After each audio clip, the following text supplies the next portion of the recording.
Welcome back to the Combo Couch, everyone. Pasta Jardula here. And I'm Fiorella. Oh, yeah, that's right. You are, fam. I am so sorry that I was light on the dock today. I was fighting with libertarians all online last night for shooting themselves in the foot. Hopefully, they'll get themselves together. A little embarrassing at this point. Um, Well, if you're not happy with who's the speaking, left, the right, the right? middle, everybody, they all have their shit going on.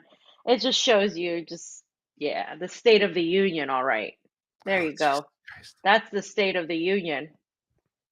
We We'll also talk have about that later, guys. Yeah, we also have Balloon Gate, where everybody was ready to go to World War III, and yet we have to talk about we don't like what this person said or did years ago. If you don't like it, then just go throw your own thing. That's it. That's simple at that point right now. We're trying to come together. We're trying to stop the world from getting blown up, try to bring some attention there. I thought, to bring some unity together to say, hey, man, we can make a great compromise here and we can come together on the things we agree on and prevent, us from getting blown up, the human species and the planet, fam. But, while they're applauding Zelensky in Great Britain, we're sitting here having little hissy fits at each other. So that's that, fam. But let's just jump right to it because we have an awesome guest today. I love these combo couches when we get to do these, when we get to just kind of like get deep, So if you haven't heard about him, you're going to hear about him today. To our audience, our first time on the show. He's been on, I've got to go on AM Wake Up with him several times, have some amazing conversations. He actually was on the Shanda show a couple weeks ago, and we talked about to hell and back about, a lot of great things. Johnny Vedmore is here, ladies and gentlemen. Yo, hello. I'm your anti-balloon advocate today. I'm here against all inflatables. Down with inflatables! And that is all I have to say. Thank you for having me on. It's our pleasure, man. Thank you. You know what? Fuck inflatables, man. I mean, yeah, I know. Geez. That's why I said. We had this brilliant series in the UK called "Only Fools and Horses," and everybody knows about the inflatable sex dolls on there. It all ends in tragedy, I tell you, tragedy and comedy. Well, why don't you tell us about your thoughts about Balloon Gate right out of the gate? Because I really, the most amazing thing that was kind of the thing I found most amazing was not just the people who were like, the independent journalist or the populist right journalist, America First crowd. You could not find a headline in any of their news sphere that didn't say the words spy balloon. No, this wasn't a spy balloon. This was a weather balloon. Your thoughts, Johnny B? Yeah, well, nowadays, if it's a weather balloon, it's fitted with GPS, isn't it? And all manner of other things to communicate. So it probably could be used as a spy balloon. Anything could be used as a spy balloon. Attach a microwave to a spy balloon nowadays, put up in the air, and you probably got enough technology that you could say it's a spy! It's a spy! But it is, a weather balloon. It is just... what can you do about it? People like to make a big thing about it because it's going to be played in the media. It's going to get the hits, and it's going to get the hits because, well, China bad guy, Russia bad guy. We all got our villains at the moment, and so any actions from these type of people or anything that comes from these type of places are going to be our natural enemies all of a sudden. And in a sense, it is so. China is a weird one. We go back in British history, you go back to China, and it was like, there was a lot of linkage there where you think, oh, eventually it's all going to go bad. And you look through Chinese history, and they are some of the most interesting people. But where they've got to now is a dark place. And Russia... dark place as well. It's just the same, it's the West, dark place. There isn't a dark place. These people are all the same. They're all doing the same things to each other. If you don't think there's some sort of weather balloon with GPS flying over Russia or China right now, then you'd be crazy because it's happening.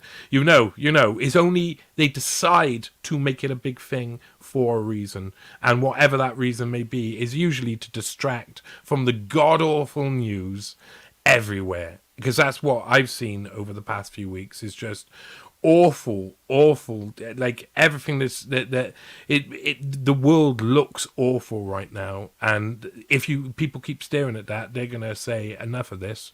And I think that's why you have these stories come up. They're nothing burgers, you know. Pam, you got anything there?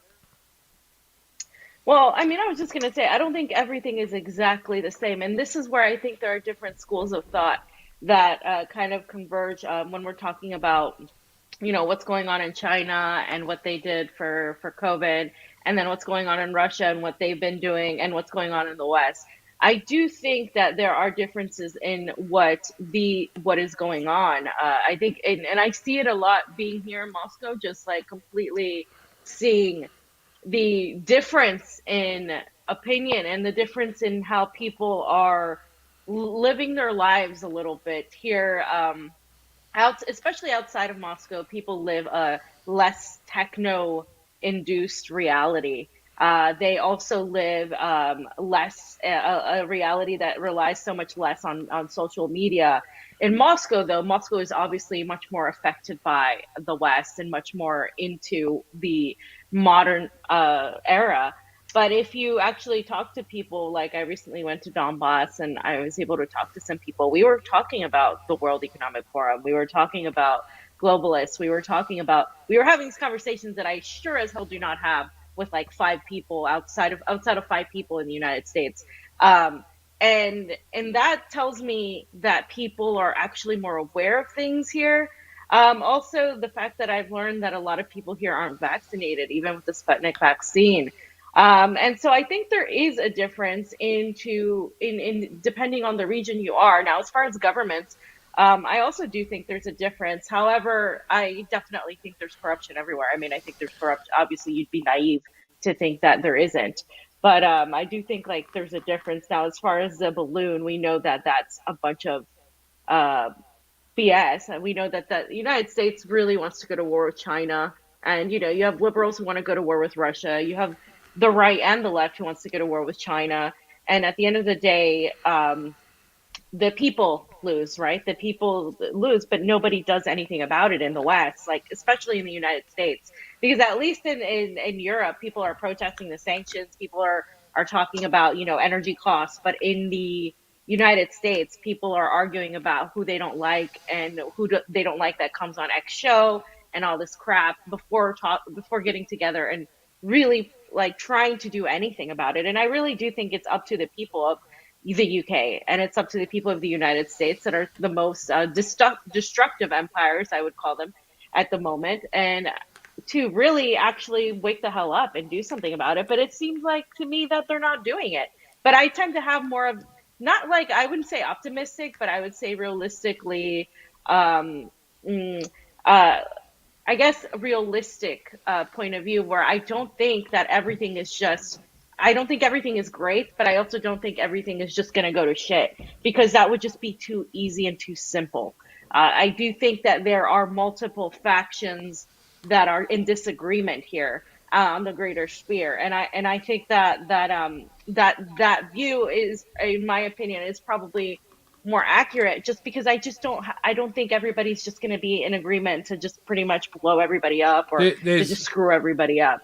There's loads of cycles going on at the moment, so I would probably like say that all of the different cycles that are coming to an end are all having an effect. But what I would say about Russia and the reason why I feel that it is dark, it is just going the same road, is because like CBDCs, well, Russian Sberbank, they basically are trying to make it so you have the Everything app where all of the stuff will only go through that app. You pay all your bills, you pay all of your mortgage payments or your credit card stuff. Everything will be tracked really carefully, and it will all be under Russia's own version of a CBDC. So they're going the same route. Now they were until the fighting in Ukraine, they were attending cyber polygon events in the World Economic Forum, and they were leading the Cyber Polygon events. So Mikhail Mishustin was the one who was presenting the actual Cyber Polygon, the first two at least, and that was about really aligning up the people against the idea of this cyber attack, but that would affect the whole world and everybody would be in it together. And I think that looking back at the history, I do a lot of like tracing Russian like politics through history, and starting to believe that both America and Russia are coming towards one place. They can't avoid going towards there.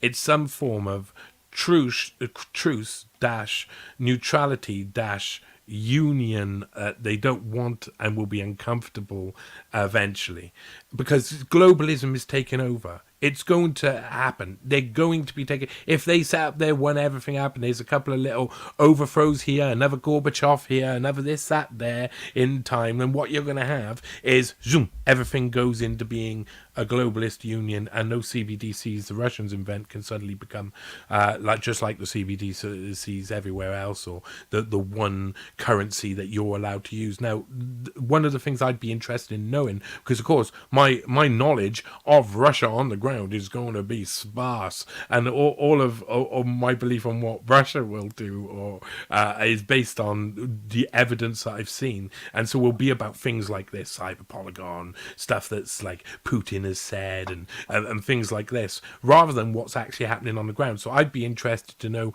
can you go to restaurants still and get a paper menu or a card menu, or is everybody forcing you to use QR codes like over here in Chile, like probably over in many different countries around the world now? Are they embracing digital even though they have to be in the countryside? Do they have alternatives? It's like if people are in the countryside or less remote, not in Moscow, as I heard you term it, like if they're outside that sort of reach.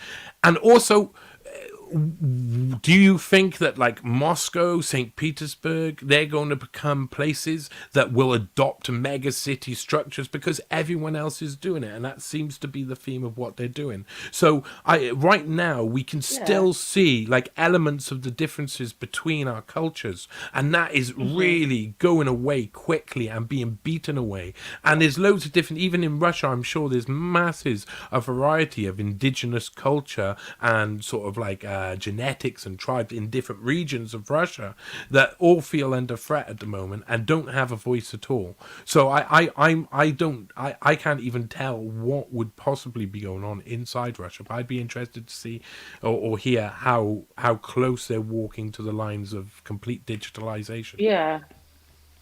Pasta, before you go ahead, I'm just going to answer his question. Yeah.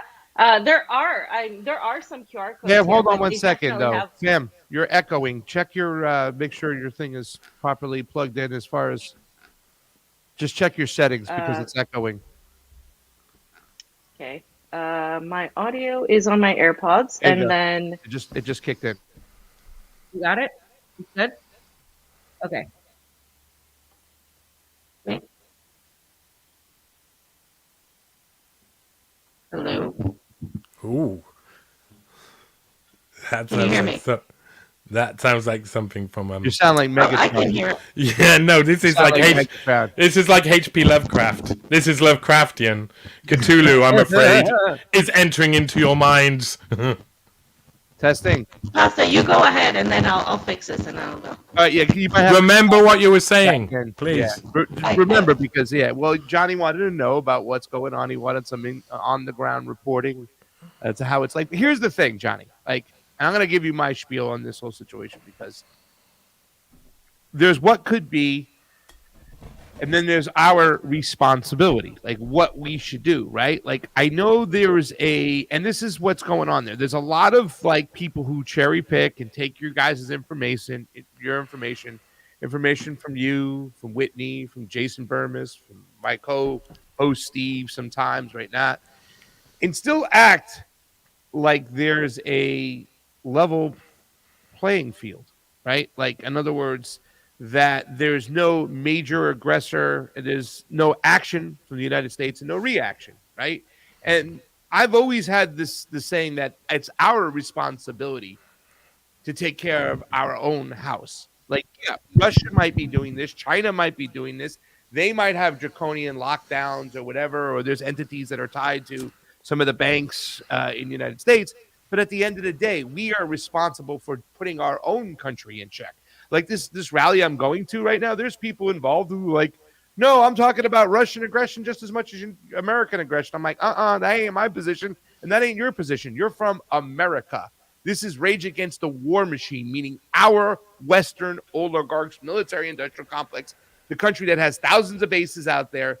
It's our responsibility to get our house in order, because it doesn't really matter what they're doing if we behave on our own hand, on our own record. So go ahead, buddy. Well, I just think that like this whole world wants to be a place of love and peace, does it?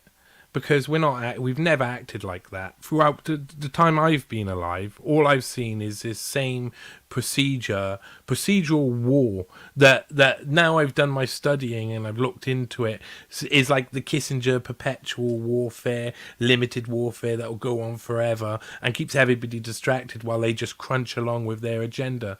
And their agenda leads somewhere where we're all going to die.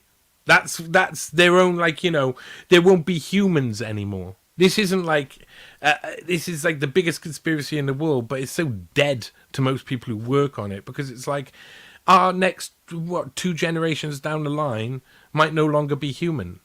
And we're dealing with like really big things, and we're still arguing about countries and policies and wars and we're still doing all of the same stuff, and it only distracts us.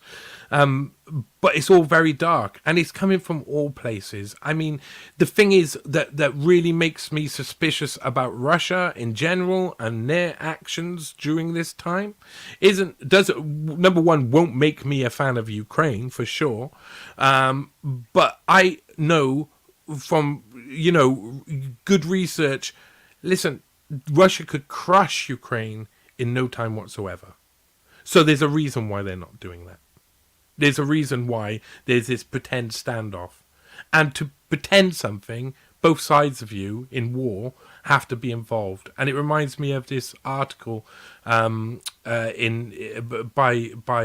one of the Dulles brothers, John Foster Dulles, back in the 50s, that I covered on Newshound, where he's basically saying, listen, we could use really small nukes instead of big nukes, then we wouldn't have loads of destruction all over the place. And if we can get the Soviets to agree on that, then we're at starting place. You know, that's kind of the place where we're starting with constant fear all around us, and we don't know where to go, we don't know where to look, and all of the world is feeling this all of the time. So we're in a place where no one even knows what's going on anymore. We're constantly bombarded with fake, it's hard to even say it, fake news.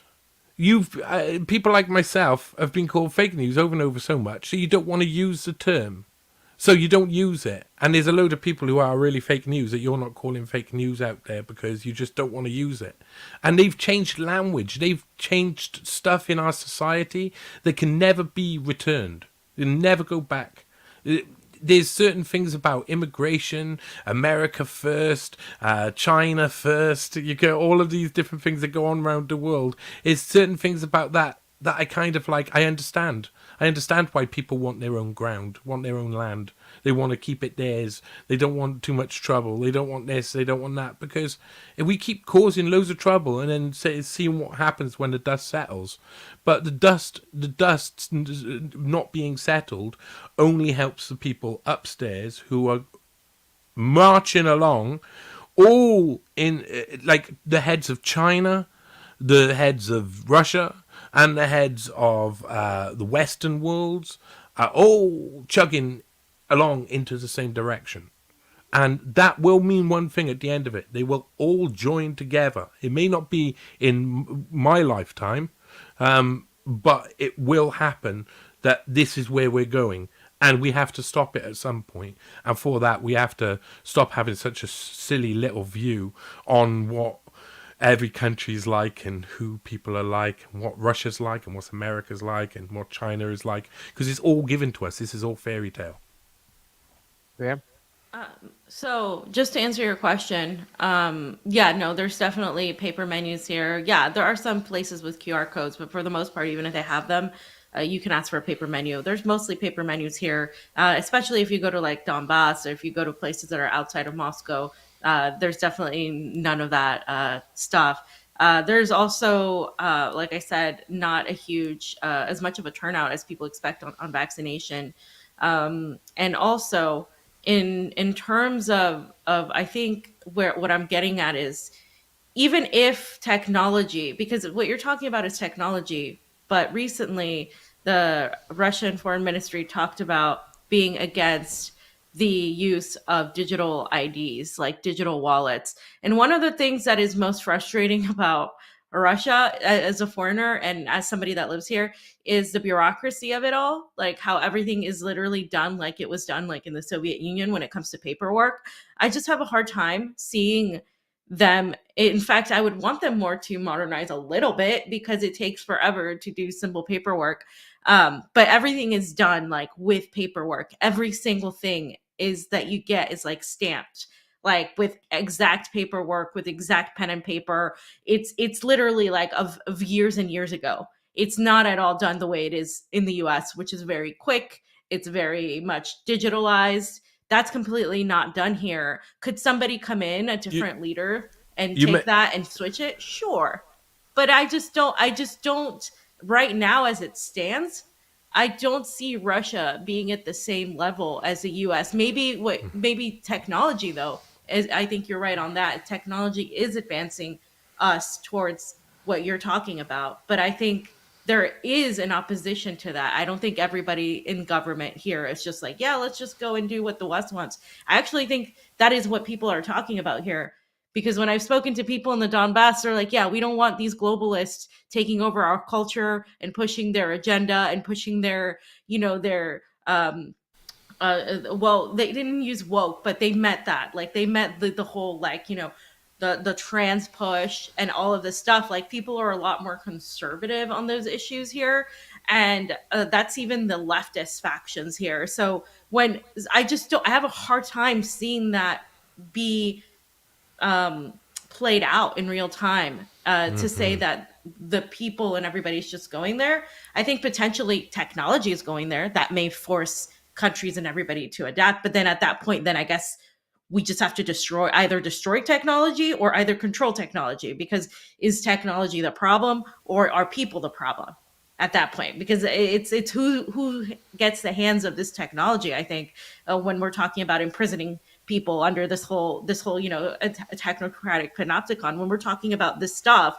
like we're talking about people who are evil having that power. Well, isn't everybody corruptible at that point? So then my question is, what is the solution at that point then?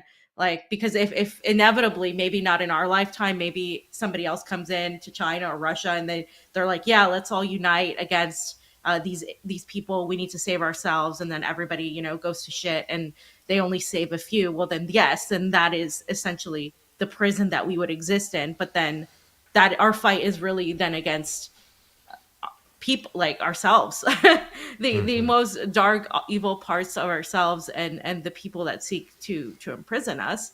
But people only react to what's in front of them right now, and what's in front of them right now is war, uh, in economic instability, and all of this. They're not That's why people have such a hard time talking about these concepts, because they seem so far away, and the reality is they're not far away. I- They're present.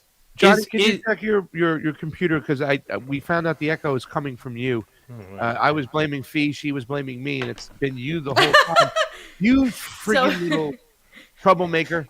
I don't You know know the about Dirty this. Johnny jokes back in the day, Oh, guys? here we go again. This is the Yeah. Dirty Johnny guy that they made those jokes from right there. You know what I'm saying? You don't know the Dirty Johnny jokes. Right. I'm going to tell you those in person when we're having a beer together, brother. Does that help? Does this help? Does this help? That Hello. is it. There you go. So, yeah, let's let you have out that too as well. I was going to just say too as well, like also, Johnny, what is the possibility that even though that you said that we are eventually moving this way to one global governance, that Putin and Xi became nationalists of sorts, had got out in that circle? I mean, there is the whole thing that, um, Tulsi Gabbard wasn't the only one removed from the WEF site. So was Putin.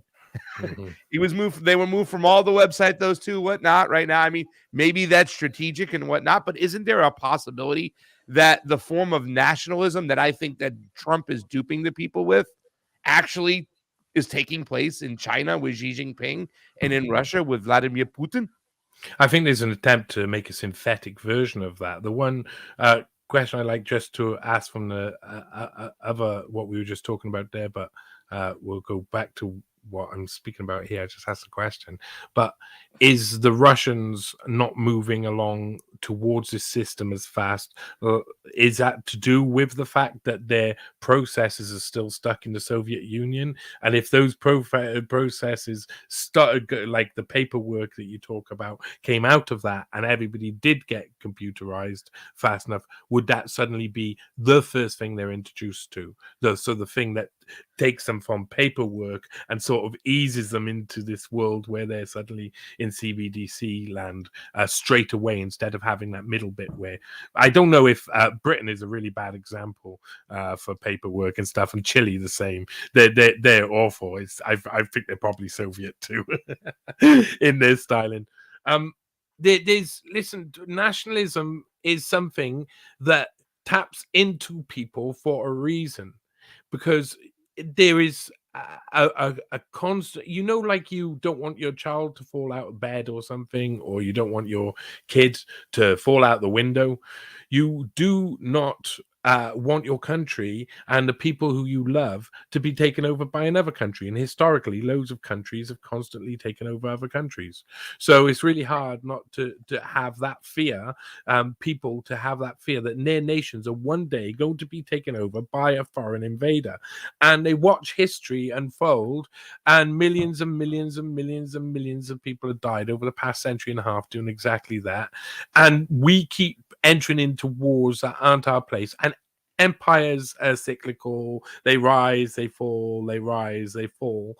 And we're in current point where it looks like the last big empires are just dwindling on the edge as others are rising up. So everybody kind of, even like that empire knows, it's kind of what my research tells me about Kissinger and the creation of this, the modern world order, which was the new world order back moons ago, the previous generation, I suppose. Those people were seeing, were trying to create something that we're walking into now, and we don't even need to be walking into it. I feel worried as a Welshman that I know that Wales, if left under the sort of like current sort of big union states, globalism, Wales will start to disappear. Like Welshness will start to disappear. A culture that exists in 5 separate genetic branches in one country will slowly homogenize, and we'll lose a load of wonderful stuff, because it's still there in Wales. It's still there, not in many other places. In the north of England, most of the cultures are different indigenous cultures, and different indigenous tribes don't even know they're different indigenous tribes anymore. That's what happens with nationalizing nationalism. That's what happened with as far back for the British as King Henry VIII and the annexation of Wales. This is what happens for 100 years. They call us the same people, yet we're all separate people, all stuck in this big country, and then we're taught to try and homogenize and all mix together, but we don't. In actual fact, you test out, like 2014, I talk about this a bit in different things. They tested the genetics of all the population of the UK and discovered that people haven't really changed position to where they were 1,500 years ago. It kind of settled and stayed, and then people didn't intermarry. The only difference was a load of French people came in 1066 and took over the whole southeast of England, which The was French, basically always French the anyway. French to blame. Goddamn French. I can promise you that most Devonian people don't know they're Devonian, and most Cornish people don't know they're Cornish, and most of the North Humbers don't know they're Humbers, and most of the Lancs probably know they live in Lancashire, but they see themselves as English. Most of the Elmet only know that they live in Leeds. They've probably never heard the word Elmet. Most of the Picts will not know they're Picts, or will hear that and be like, oh yeah, they were the painted-faced people from the past, blah, blah, blah, blah. And there's just like a one-line, throwaway line. People are scared of nationalism for a reason, and it's a really good reason. And so what we see at the moment is, to combat it, people are just showering areas with loads of different immigration to say, you beat it, it's not a nice thing, so you should have, but also showering people's areas with loads of poor immigrants who need help and aren't being given support or help is also not a nice thing. And there's all of these cycles that are going on in that, and a lot of it is that we enact policies based on hatred of each other rather than based on sense. So if we actually wanted to integrate people who were coming in from abroad into Britain, we would be much more careful about where we put them. We put them, spread them all around the place. They can all become part of the culture and the country, and they can still have communities in different areas. But instead, up north, it was 1 in 30. It's like 20 years ago, 1 in 30 immigrants were being put up north, 1 in 300 down south in Britain, because of course the Southerners are rich and manage to keep out the immigrants, even though they're the ones in power and have the law. So that really annoys people too. That really frustrates people. They're like, you're cheating us, you're bringing people in and all of this.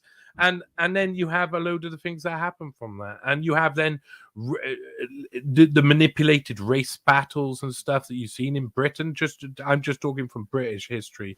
Like you had running battles in the streets between different communities, especially up north, where segregation has got to a point where it's just everybody's all tightly on top of each other. And over here, all of these people from this country live, and over the road, all of these people from this country live. It doesn't matter if they're different colors or whatnot. That doesn't matter. That was proven by Northern Ireland, where you've got the Catholics and the Protestants, and there's like a road in between them, one road that separates them. Yeah. It happens over time. Of course it does. You don't, no Protestant person and inside that paradigm wants to live in an all Catholic area, because they won't survive. Simple as that. So lots of people are angry for very good reasons, and until we can talk like adults about the fact that those people aren't racist, most of them, some of them are very racist, but most of those people aren't racist and can probably talk about this, and we can find like common ground, that would be nice. But that's not what's going to happen in 1,000 years. Under the current system, it's about torturing people who are not like you, and that's how politics works. So the rich people in the south torture the north, the people they hate in the north who are not like them, by flooding their streets with immigrants, and putting in way too many people, and then not giving them support, and so there's loads of crime, and so it's a self-fulfilling prophecy of the people saying, no, this is going to be terrible. I mean, it's a cycle. It's a cycle. Yeah. Let's fam, do you want anything? I'm going to play this video here, since we got to talk about, I think we should talk about the behavior of, once again I get back to it, like holding the West responsible, right? I mean, sorts, like that's what I believe too as well, and I get you too as well. Yeah. And the whole cycle thing, I get that too as well. Like we've seen cycles of empire rise and fall, but Johnny, a lot of that shit happened before the microchip. The game's changed completely. We understand that. We understand the technocracy coming in. I'd like to get your opinions on that, or whatever Fee's got to ask too as well. But let's take a look at England, the land of the Queen, how they welcome a war hero. By the way, he's still wearing the same friggin' uniform. I believe he has a Funko Pop or whatever with the same uniform. Yeah. Mr. Zelensky, let's just check this gem out really quick. Combo Couch, guys, hit the like, the share. We're on Rockfin if you're a premium subscriber. We're on Rumble. We're on YouTube. We're not going to play 99 Balloons, so hopefully they won't take us down today.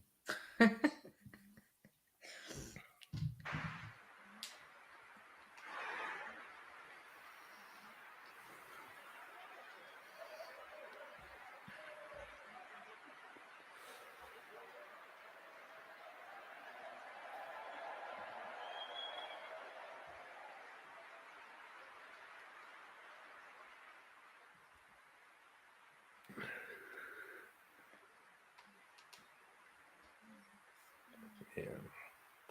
Look at that.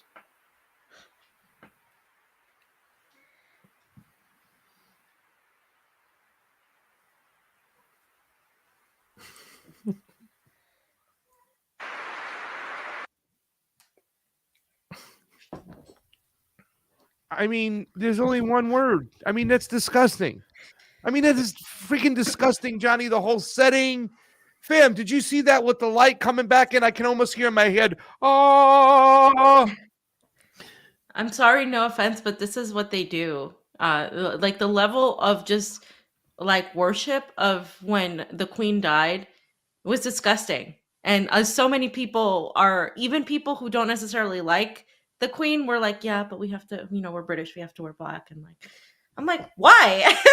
Like, what's wrong with you? But this is like the overall sentiment. And I work with a lot of people from the UK here. So I was very much like, I was trying to be somewhat, I'm very much anti-royalty. So I was like, laughing the whole time, but I was trying not to like poke the bear too much a little bit, or poke the queen, so to speak, whatever. And yeah, but this is like how it is. And you can probably speak more to that, Johnny, but I'm not surprised at all that this is how they are with Zelensky, because yeah, freedom and all of that, until suddenly the queen dies, and then they make it, they criminalize making fun of the queen. They may be only for a week or two, but that's Britain. They decide just to do what they're going to do whenever they need to. They need to steer the ship, and who are they? Well, we don't know. They're murky and hang out in dark rooms, and we know they're all from aristocratic families and whatnot. And I mean, you look at that scene, and what you got Rishi Sunak clapping away, the second installed prime minister, a Goldman Sachs boy, completely and utterly like the opposition, the CBDC guy. Let's be honest. Like, yeah, I mean, literally said central bank digital currencies. So go ahead. Yeah, before he was in, knowing the globalist agenda is pushing ahead in Britain, full steam. We were expecting to hear and see someone like Rishi Sunak come in. So when Liz Truss came in the United Kingdom the last time, it was like, I gave it 6 weeks, 7 weeks. They'll get her out of the way. They're going to have to, because they need their banker's boy in, and the thing's about to collapse, and they already need to start organizing it now. And so what he's doing behind the scenes would be the most interesting thing, because all of these guys standing there and clapping are the opposition party. Next to him was Keir Starmer, of course. He's someone who's grotesque to me. I grew up as in a Labour family, so everybody voted Labour. My dad was worked in the steel mills. He was a wire tester at the time for years and years. So marched in all of the different, there was so many different movements in Wales, because we had poll tax, but we had the closure of the mines in the 80s. So I mean, that was just the whole South Wales community was completely and utterly put out of work just overnight with some of that. And it was devastating. And these guys, we know exactly who they are, and there's no opposition anymore. This whole thing is going ahead. Whoever's of the big parties in charge, they got their boys placed in both positions, and there's a small faction of who I describe as the British royal leaning libertarians. So they weird. British people are weird, so they like the royal family loads, and their association with the royal family tends to lead them with other libertarians, and they have little like the traditional Britain group. I investigated one time. They're like such a strange mix between religious royals and libertarians, and they're about the only voice speaking sense at the moment are the mad guys in the corner. So yeah, it's got to that stage where British Parliament has only got a few people in it who are willing to really speak up against what's happening all over the place, and democracy is complete. It must be. I'm glad I haven't been there for about 4 months, and when I was there, people were they were detached from politics. They were looking depressed about it. People who I'd known for years and years were still moaning about Corbyn and Brexit. They haven't realized there's whole new things come past. There's been years of activity in between that. They're lost in the tactical battle and the strategy of the opposition, who distracted them with all of that rubbish, while it wasn't going to change their lives at all, whether Corbyn got in or whether Brexit was done or not. You'll still feel the same in the morning, still have the same troubles as soon as they decide Ukraine and Russia is going to war and all of the energy prices goes up, and it would be the same whoever's in charge, blah, blah, blah, blah. And with this, there's so much hero worship, and they take them. That looked like a scene from Dragon. What's that? Game of Thrones. Dragon. Yeah. That's what I mean. Like Let's watch Dragon tonight. Right. That's what I'd say to my Johnny wants to watch Game of Thrones. I want Dragon now. Yeah. So there was like it did look like Game of Thrones. With it the was light ridiculous. That's ridiculous. It's all very pomp and ceremony, and if they get, and this is a problem. This is where this may look a little bit more than it is anyway, because if they get an opportunity to do pomp and ceremony, they will do it like that. Angelic church, like, glorious revolution. And so they can wrap it up in a bow later in the history books and put it in there. And then the hero came and he sat on the throne and looked over us all, and we went, "Oh, you are very good, you know." And we all clapped. And the majority of the people on the ground don't give a crap. Most people, though, who I know, like, just from around, are still, I think, stuck a little bit into the mainstream media's take on the Ukraine war. They like, I still see them sharing up the profile pics with Ukrainian flag in the background, like, oh, the one's the aggressor, not the other. And you've got this actor, a trained actor, trained again to walk around in a role and that's going to kill people, and all of these terrible TikTok videos of Ukrainian army girls going, "Ooh, I look wonderful, don't I?" with all my makeup on. And they're not showing the next day what they look like when they're dead in war. They get bombed, they get their face ripped off completely. This is like, it's so naive and stupid, and the world in many ways has become so naive that it's hard to tell the difference between teenagers and adults in the general. In like places like Britain, they're all turned off. Like teenagers like turn off from society because they don't understand it.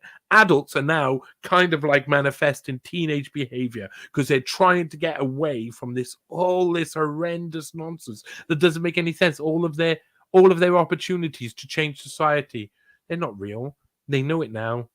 Oh, I should just go down the shop and get some tea, drink some tea, and watch some Coronation Street on the iPlayer. Oh God, no, Coronation Street is on the iPlayer. Street, isn't it? Downton Abbey? Is that the one you're talking about? No, there was Coronation Street's a very old soap opera. It's actually on ITV, so it'll be on the ITV player. And you know about what's it called? What's it called, Johnny? Coronation Street, and of course, Coronation is about the Queen.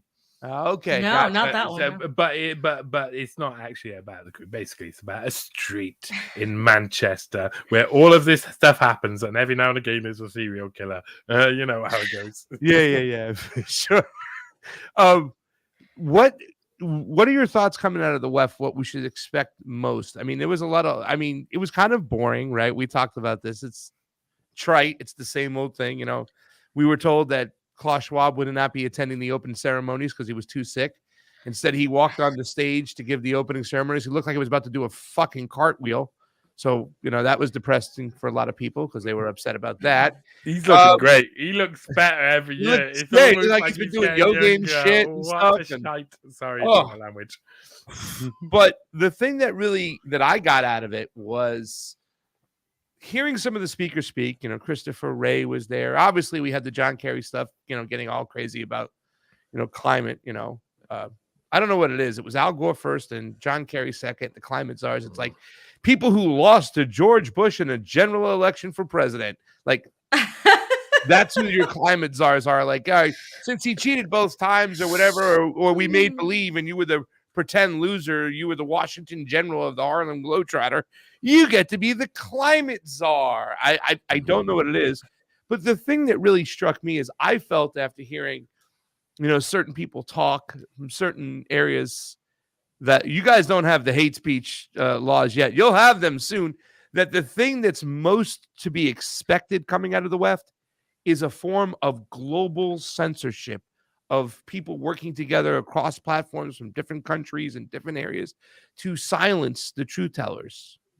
Is that accurate? Or is there something else we should be more worried about that's more pressing coming out of Klaus Schwab's little campfire?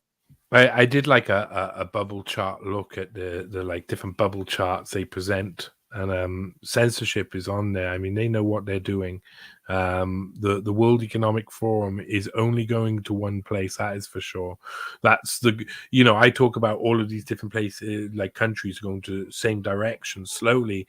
Well, the World Economic Forum is the one who wants to create the policies that allow that to exist. And that's, in a sense, creating the bubble that everybody's going to live in, the panopticon that everybody's going to live in. And this one's been extremely interesting, hasn't it? Because it's been sedate. There's been lots of like before there'd been big launches like the Cyber Polygon events and stuff of these side track events that were about people working together all across the globe. They've just talked about the same old thing. It's climate change, it's Ukraine, Russia, it's the globalist agenda. And there's the thing I've noticed the most is the suddenly people are allowed to hang around Davos and chase people down the street. I didn't know that was allowed. I thought that from all of the different videos I'd seen where people have been stopped by the police and being forced to move out of the area, I always thought that wasn't allowed, because it seemed to be like that wasn't allowed. And then suddenly this year, there's lots of activity with Rebel News, especially, I think it is, running down the street after people. And I appreciate some, so like trying to hold power to account, but it just seems like that's been a new thing that's happened all of a sudden. And this, like watching the scenes of Greta Thunberg and Albert Baller or whatever his name is, walking down the street being chased by them and asked questions, seemed like it was part of a show. Seemed like it was a staged show. I'm not sure they were necessarily knowingly participants in it, but since when do these people walk through Davos to get to where they're going? Why are they not? I just didn't understand a lot of that. It just didn't make any sense. So I think there's something happening. They know that there's the thing they've been studying behind the scene is what people really think. The Edelman trust barometer will have still been going on through COVID pandemic, and they know what most of the people are most angry about. And so I think we're being given a show this year. And I think it's times like this where a lot of the activities that we'd normally see at Davos get sent off to other more shadowy organizations, and we'll see more activity from them. I know the Bilderbergs or whatever. Yeah, okay. And so there's like just an offset of, because there's a lot of pressure and attention on them. But I just found it really sedate, really strange. Things just didn't seem the same. So I mean, I'm going to spend probably next month looking at what they've gone through. We're looking at certain parts. Me and Whitney in particular are looking at a certain thing going on in the World Economic Forum at the moment, which is incredible. Like the people who are involved with it are just, it's incredible. It's like they've got their balls out and they don't care anymore. So we're looking into we're deciding what you focusing on with the WEF can be hard nowadays because they've got their fingers in every pie. Yeah. I mean, I definitely think like, because a few years ago talking about the World Economic Forum and about the Great Reset was, conspiracy, and it was called the conspiracy smoothie. And then once it became a popular thing to divulge and talk about, a bunch of people who never even cared to talk about it, it started talking about it, and they started like feeding it to the right. But they only feed like surface level, very reductionist, basic like jargon. They don't really talk about what the connections are. And so because this always happens, because there's always like the counter narrative to the counter narrative, this is what they always do. They find out what people are upset about. They give you something that seems like, oh, we're giving in. An example is the Twitter files of this. What we've been talking about for years, of course, especially some people like Whitney talking about the big tech and just how deep that goes down the rabbit hole with the involvement in the surveillance state. Now it's like, oh, suddenly we're just going to feed this information to select journalists who happen to be mostly mainstream, and we're going to make it look one-sided. And also, oh, by the way, there's lawyers involved, and it's Elon Musk, out of all people, Starlink Elon Musk, and people are like, oh yeah, he's anti-establishment, he's going to save us. And then the same thing with this Project Veritas stuff.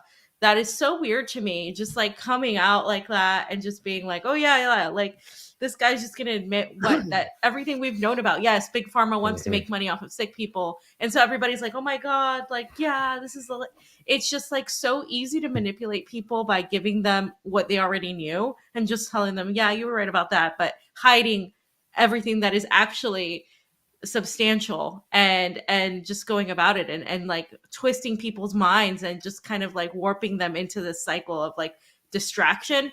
And I think people need to start understanding and seeing that, because most people right now are still not seeing that for what it is, and they're pleading to Elon Musk to help save the internet and save free speech, when it's Elon Musk out of all people. So yeah, there's a change happening right now. This is my opinion from all the information I've seen. There's a change happening.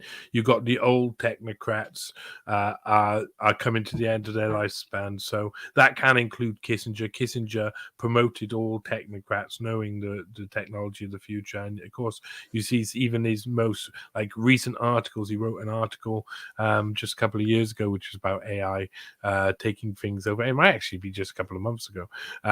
He's amazing, incredible. There's been books published alongside Eric Schmidt. I think he did a book. So he's a real, like, the end of the technocrats. Klaus Schwab, old, end of the technocrats. And there's going to be something else. And they already knew what the something else was. The old technocrats know how cycles work. These guys have manipulated society in all different types of ways for so long. And it's been going on and on and on. Do you think they're not going to know what happens after they go?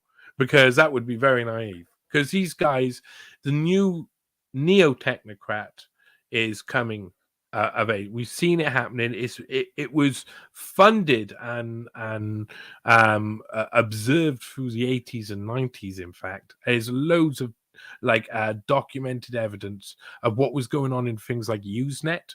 Usenet was the precursor to the internet. It was used by an internal group of really universities who were signed up to it, and people who worked for those universities, and a lot of really clever people. And they basically all used their real names on Usenet and said a whole bunch of stuff, which is crazy. And they eventually sold it off to Google and had to obliterate most of the stuff that was written on there, literally like hide everything, because some of the stuff they were saying about what they wanted to do in the future is crazy, and those guys are now all coming of age. They're all at the time when they're at the most powerful.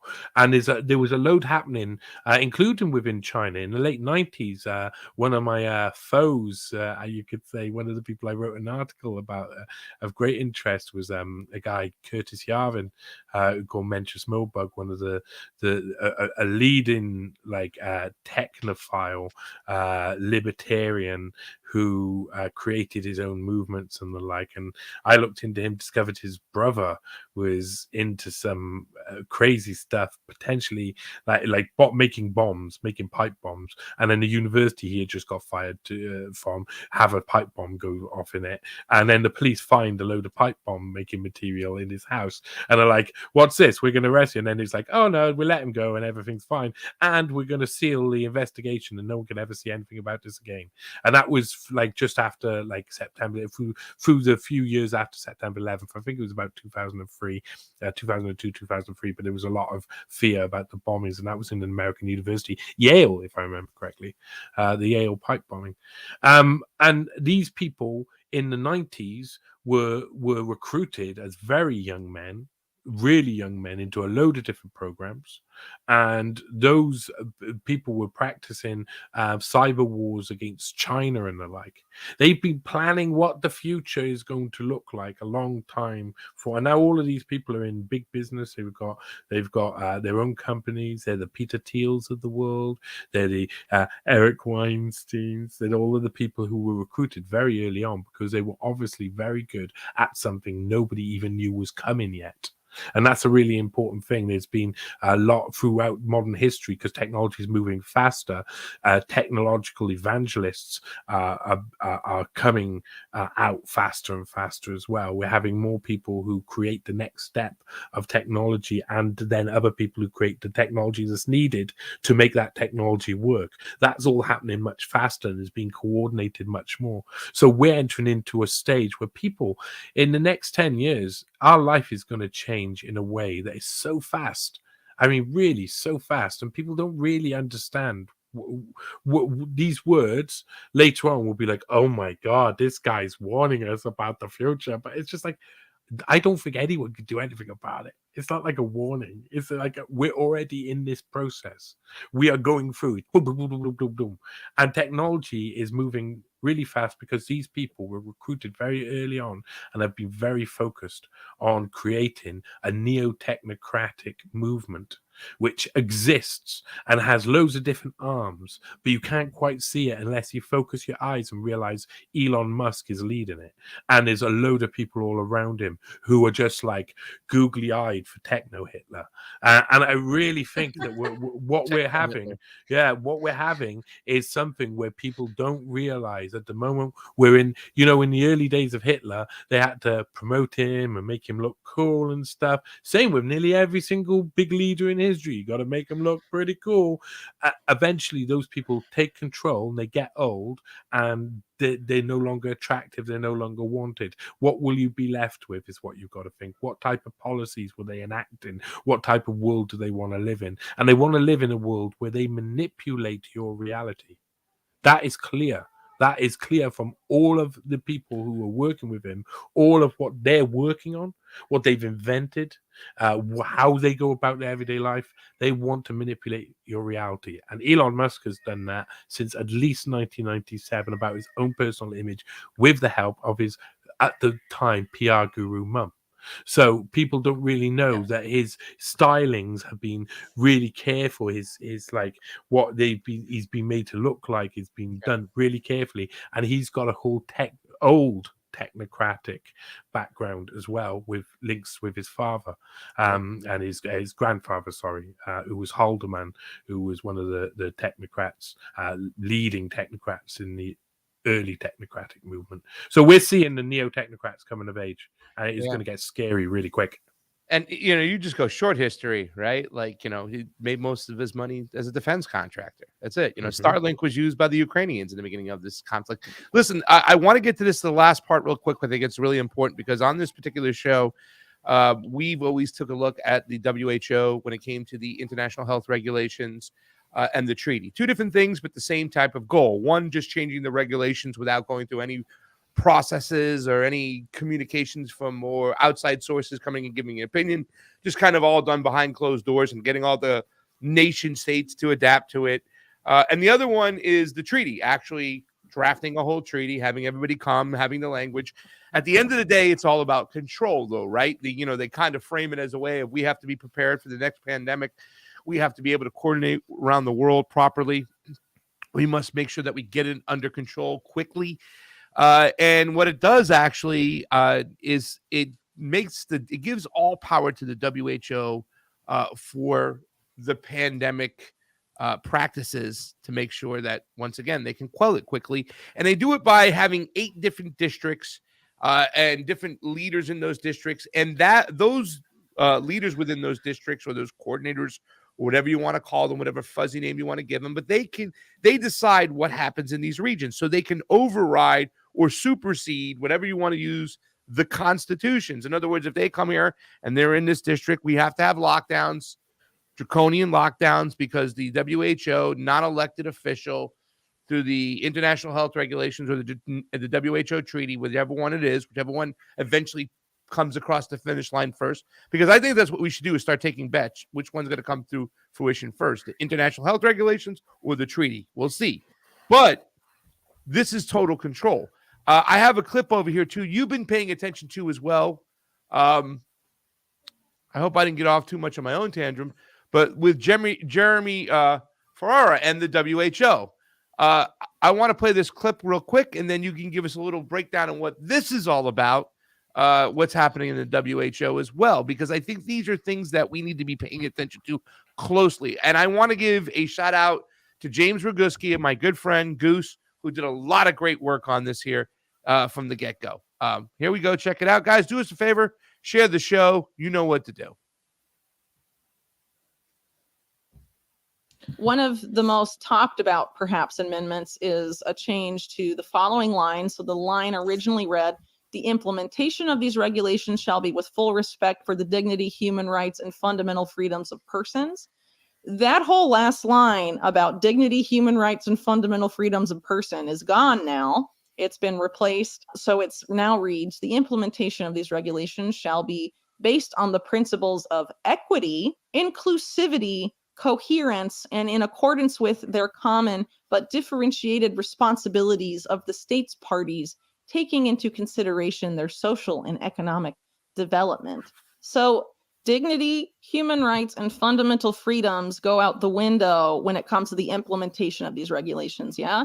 So Chief Scientist Jeremy Farrar can be like, well, I think these things have to happen in order to respond to public health emergency X.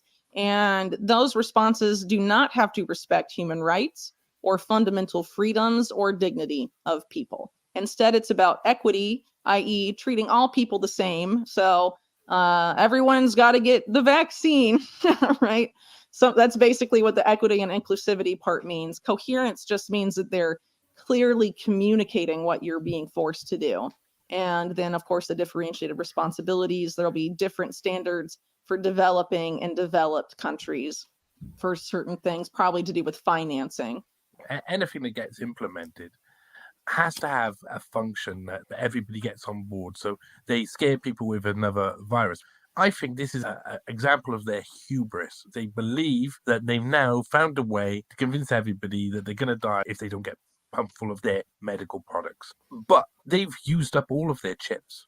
Pandemics are so rare and epidemics are so rare, and they try and push these things on you so rarely because they can't do it very easily. People don't just instantly go, "Oh, I've just left that pandemic, I'm going to trust you now. You just cheated me, obviously, out of that in that last one." They're not going to do that. They are going to say no, and there's going to be resistance. So they have to do it by implementing policies that dictate to the people what they have to have inside them. Man, the WHO is getting woke, Johnny. I'm Changing seriously that woke language in there because it sells and it works, and it says we're doing this because we're being kind and considerate and compassionate. But it really is about, let's get this juice in your arm and let's lock you up in your house. Go ahead, buddy. Yeah, legally, wording is everything, isn't it? This is what they do over time. They reword laws over and over to refine and define them better. But that can also be used to completely and utterly take control of everything. And what Whitney's talking about there is just it fills me with real sadness. I mean, whenever we talk about these things a lot, it fills me with real sadness that there's a load of people who are going to lose their lives because there's people who are making power grabs, and that power grab is now known to everybody knows the person who's going to take that position and what he does and who his allegiances are with.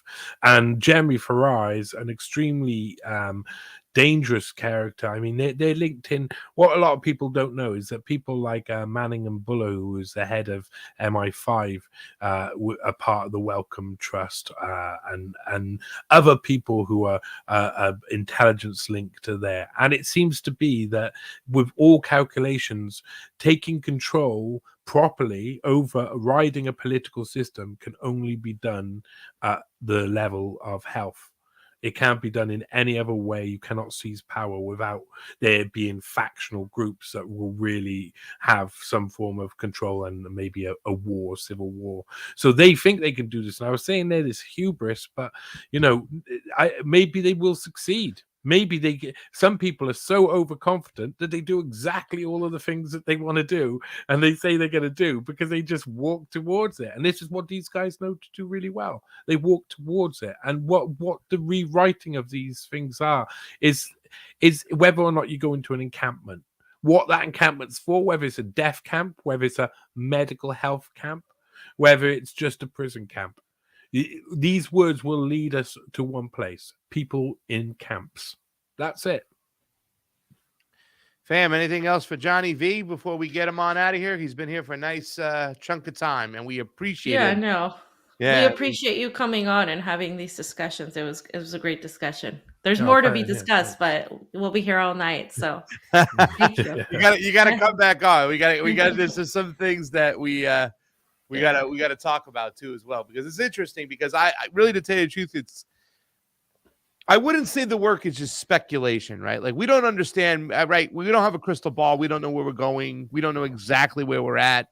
But I think definitely when it comes to analyzing this stuff, the work you've done, the work that Whitney's done, the work that my good friends Jason and Steve Boykin have done, I think those are the most transparent and kind of giving you a grasp of what's going on. Like, it's really, there are receipts there, and there does seem to be a global agenda. I feel there is, right? You know what I'm saying? I've said this before, and I try to, acclimate of sorts, or what I'm saying is trying to insert that type of language of like, okay, listen, guys, you guys are, some people want to call it globalism. Some people want to call it capitalism. Some people want to call it communism.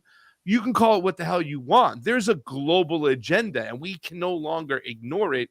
And I appreciate the work you bring to the table. And there's a lot more questions to be had, my friend.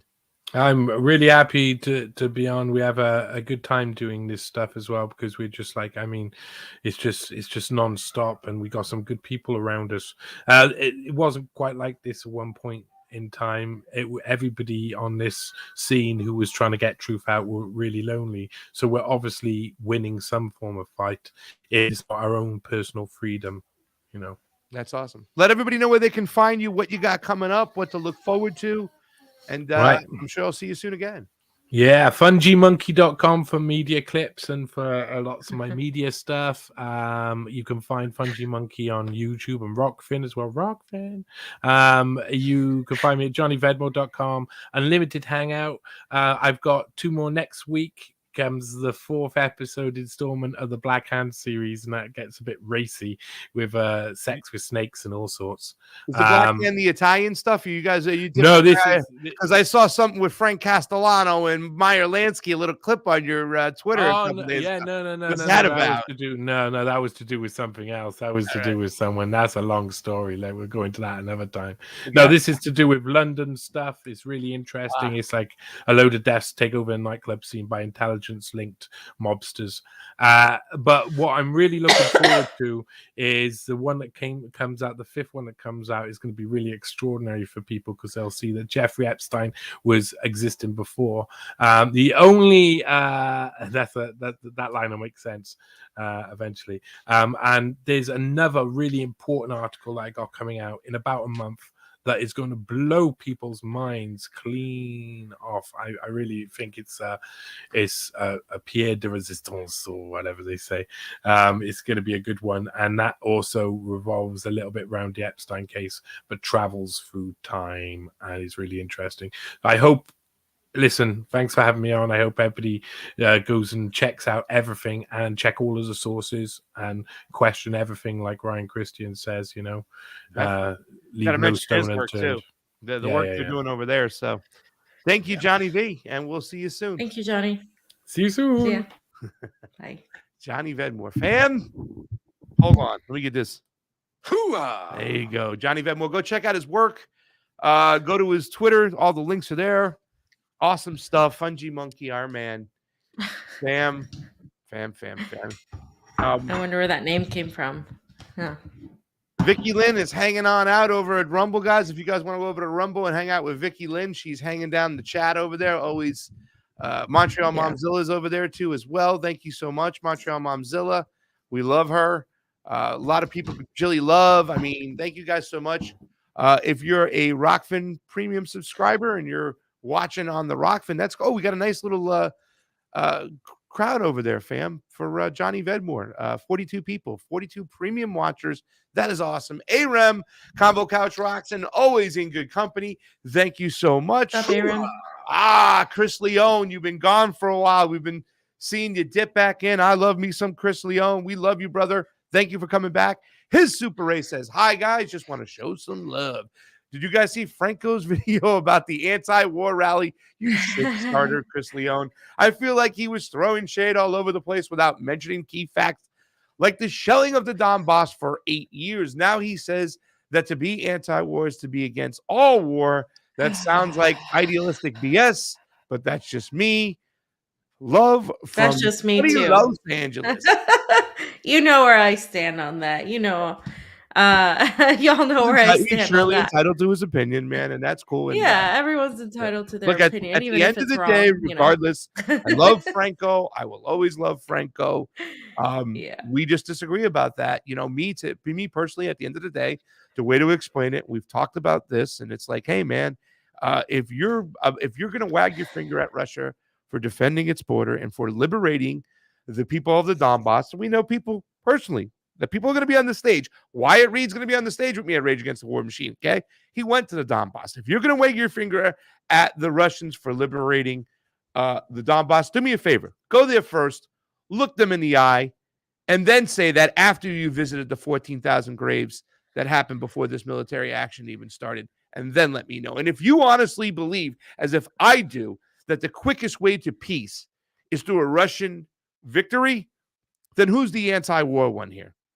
Sorry, that's just the way I feel. And we can have that disagreement, but we should respect other people's opinions. So, you know, that's what I got for that, fam. If you want to say anything about that. And yeah, I know that Roger Waters Shilley testified at the UN Security Council. I knew it before he was going to testify, and I'm very happy he did. Dimitri is great at getting people to testify. I hope, more journalists get to testify. I was with two of my group that testified last time I was in Donbass, but having Roger Waters there will, of course, add more attention to what's really going on. I don't know exactly what he said. I haven't gone through that one yet. Usually the UN Security Councils are like 4 hours long. They're very long. But I know he testified. So good for him. I'm glad he did.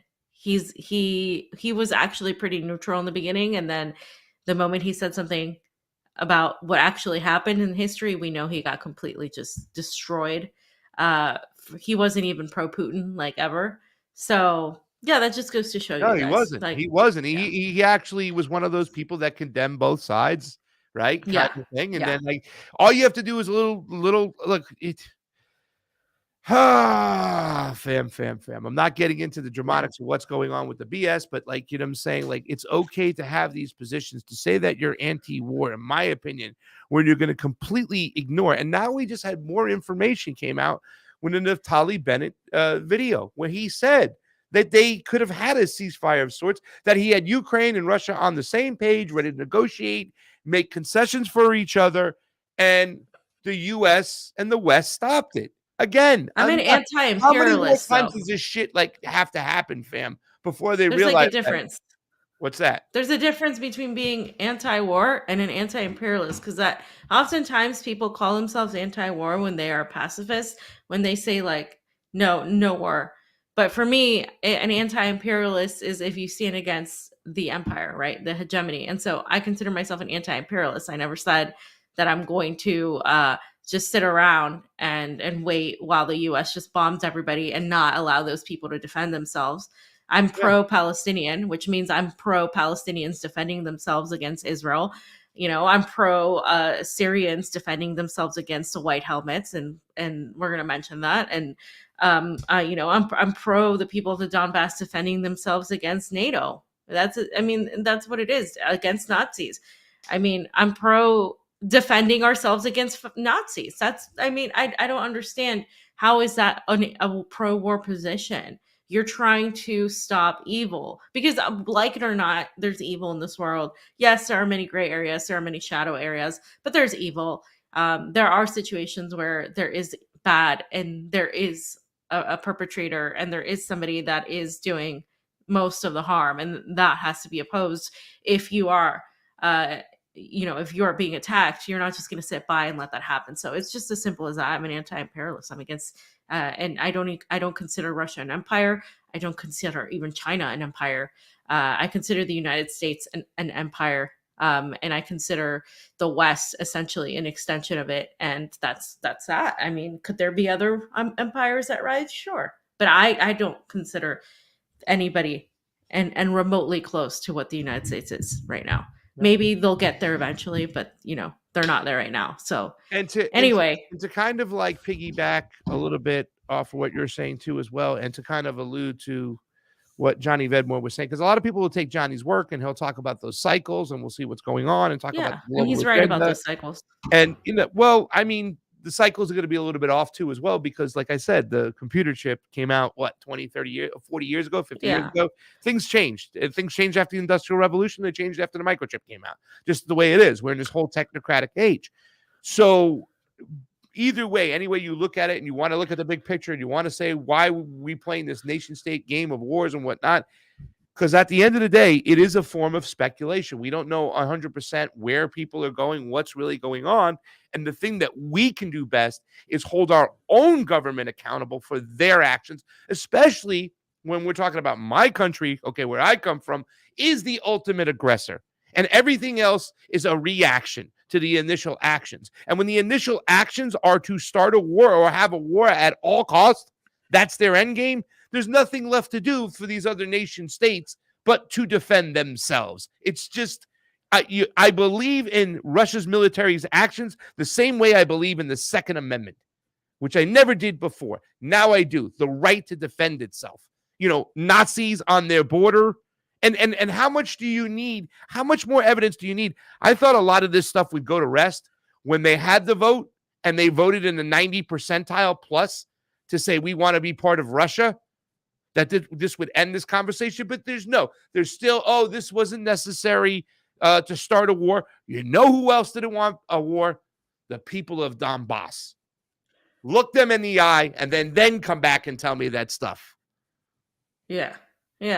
And by the way, wanting people to defend themselves or supporting people defending themselves doesn't mean that you are somehow now very militant and you're just happy that war is happening.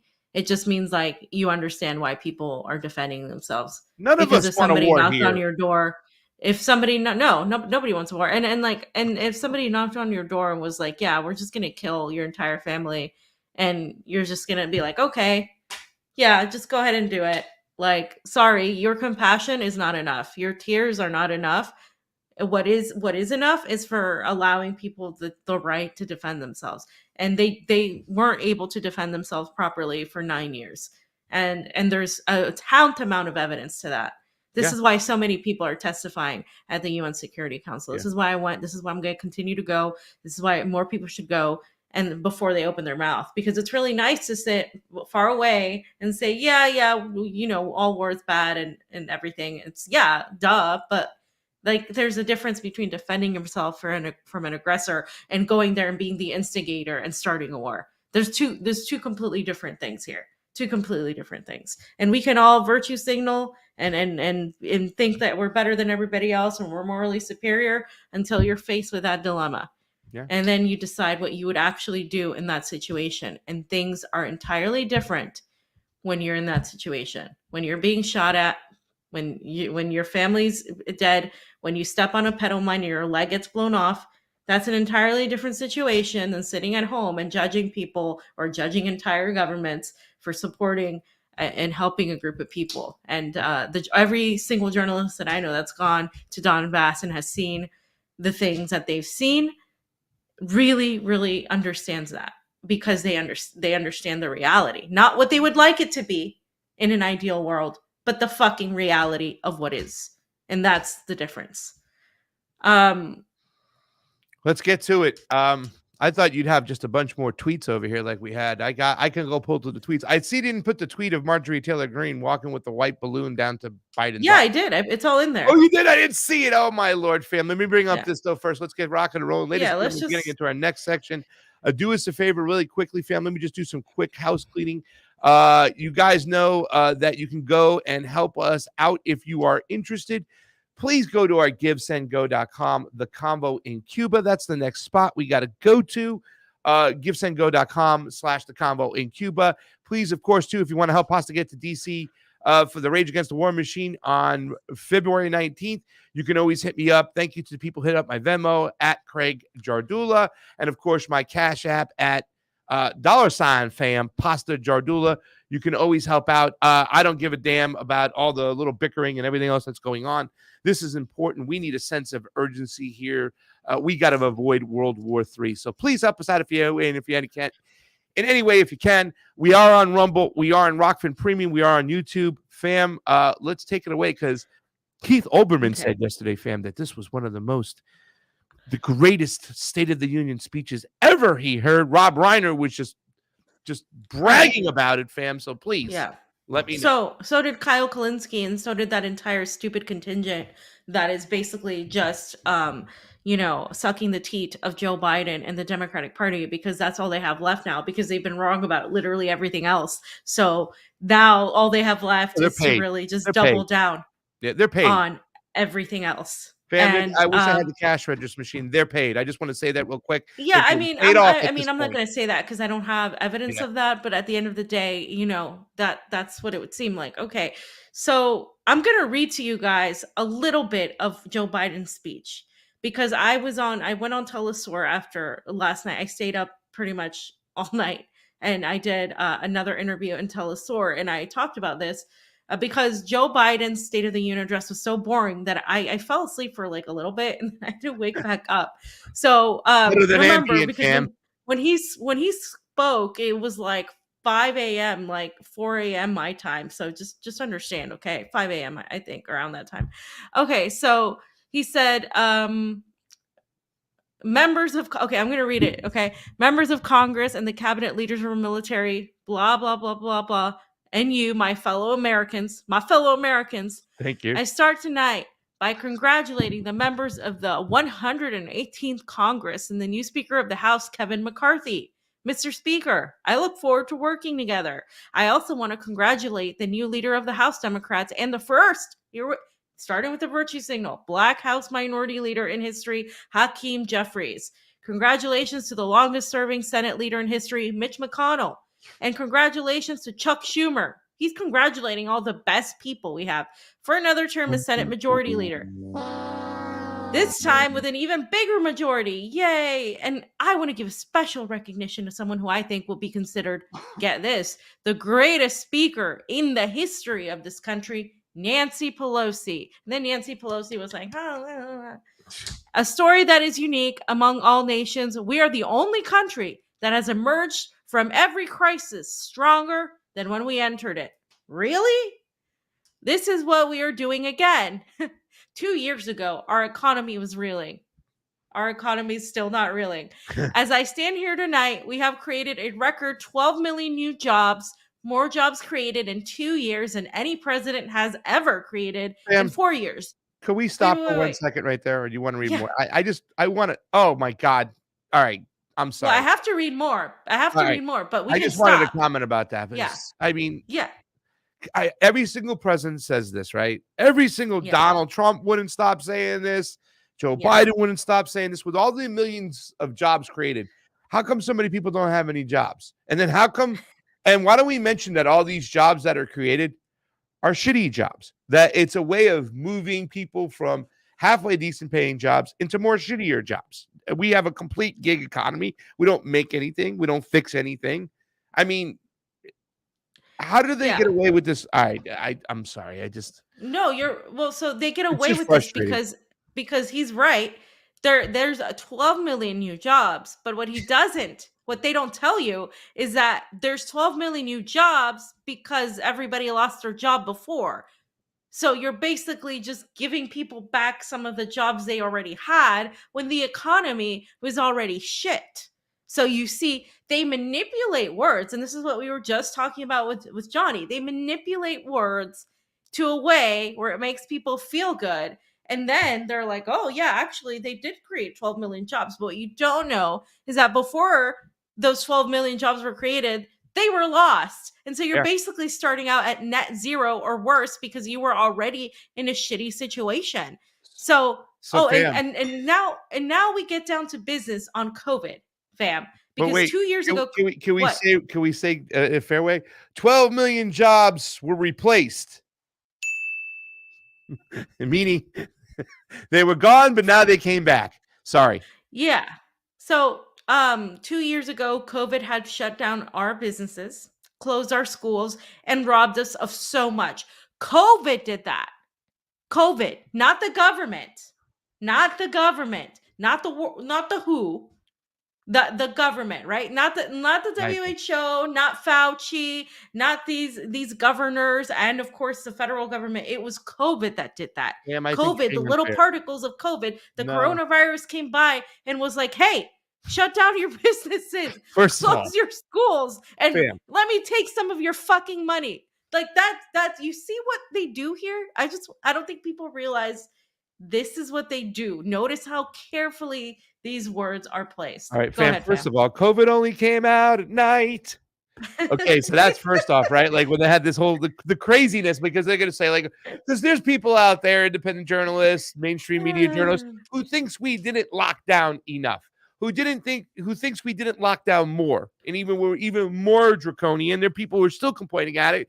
There's people still throwing out like bullshit statistics given out there. 500 people dying a day of COVID. It's like we're still having this conversation and whatnot, and they're still not even holding the fact that it was let out by a lab. You know what I'm saying?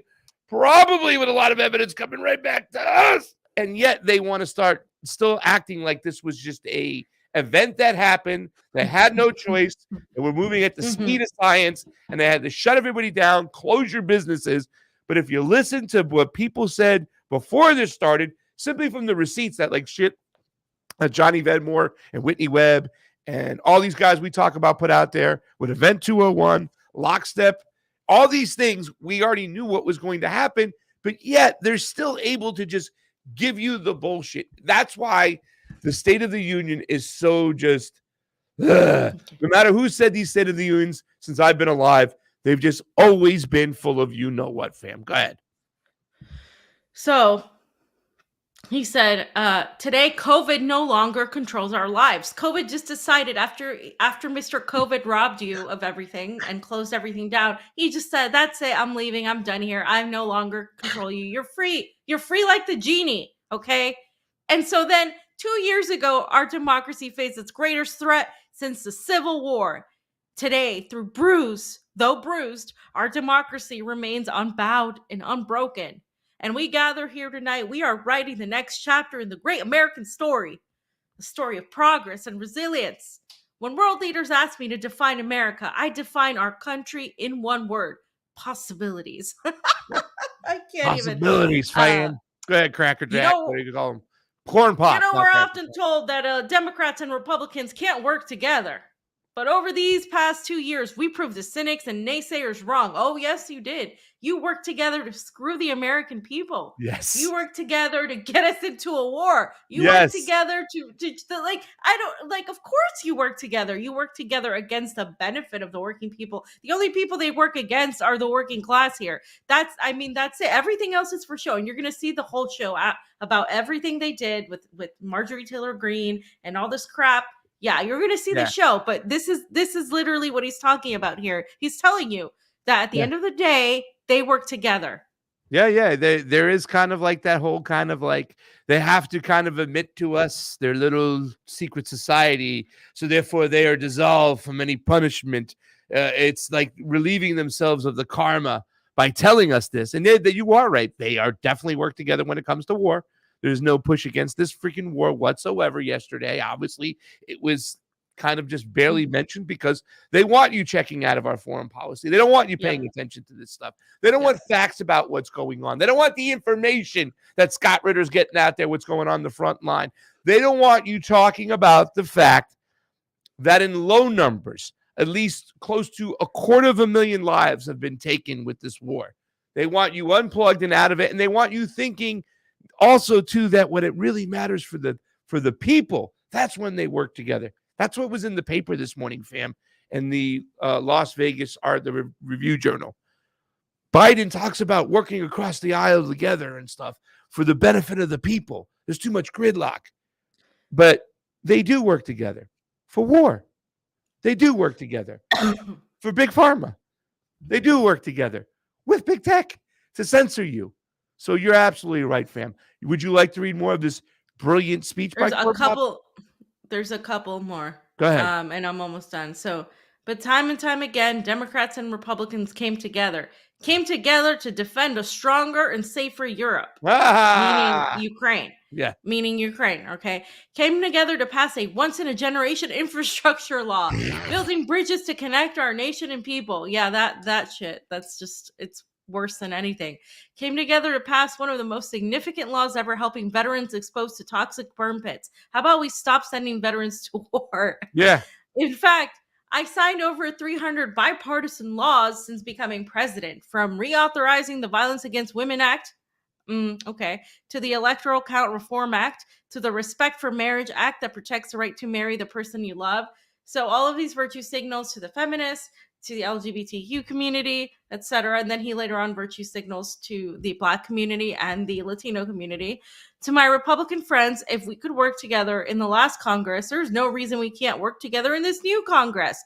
The people sent us a clear message: fighting for the sake of fighting, power for the sake of power, conflict for the sake of conflict gets us nowhere. Please, fam, let me do this one. I got it. People sent us a clear message: fighting for the sake of fighting, power for the sake of power, conflict for the sake of conflicts gets us nowhere.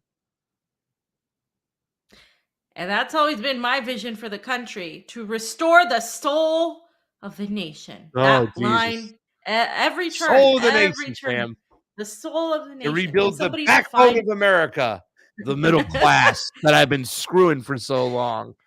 Remember the bankruptcy bill? We've been sent here to finish the job.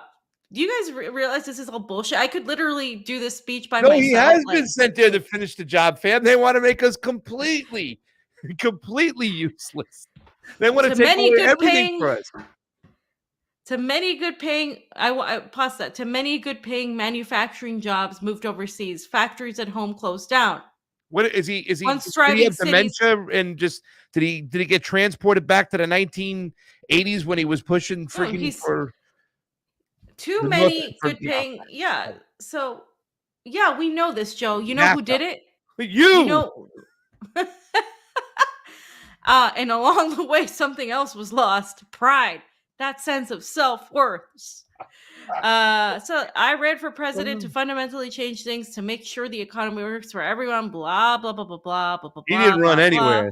He walked Okay, so gingerly. we're good. We're good Yeah, here. enough You of that, guys get Sam. the picture, okay? I can't. So I can't. I had to do it so people would understand this is what they do. Okay, so then CNN did a whole thing on this, right? And they talked about what he did, appeal to bipartisanship, working together, blah blah blah. Sarah Huckabee Sanders blasted Biden's presidency, saying it's time for a new generation to lead. The parents of Tyree Nichols and the man who disarmed a gunman in the Monterey Park, California mass shooting were among the first lady's invited guests. Notice how that happens. Okay. And so, yeah, they just went over that. They just exploit the shit out of the Tyree Nichols family. And I Yeah. really wish that, like I said, that he would have taken the invitation, Mr. Nichols, and make a statement in a press conference and say, you can shove it up here. You know what, Mr. Biden? Yeah. You are Most people responsible for aren't killing educated. my son. A lot of the rhetoric and a lot of the attitudes and the way a lot of law enforcement got even crazier was not the fact that just Obama armed them when he took all the weaponry coming back from Iraq and spread it throughout our police forces throughout our America, was also, remember the crime bill, right? He made it acceptable, once again, for people like the police officer who beat your son to death, and I'm very sorry for your loss, to do so. So the fact that you went there was a little bit off-putting. You should have just had a press conference and said, enough with the state. They want to kill us all. So I agree with that. But again, people get invited by the president. They're not politically astute. They go. So China, right? They talked about China. They talked about the spy balloon, and this is on CNN, but you don't have to. I'm just going to mention some things and about competing with Beijing, and of course, Republicans feel Biden isn't hawkish enough on that, and they think that Biden mentioned that he and his aides believe that China and countering China are one of the places where they could find bipartisan support. Of course, they're going to find bipartisan support. China. Duh. And so that was one of the things I wanted to mention. I want to talk about the breakdown of how long he focused on what issues. He focused almost 7 minutes on the economy. He focused 8 minutes on healthcare, but of course, no Medicare for all. 5 minutes on police.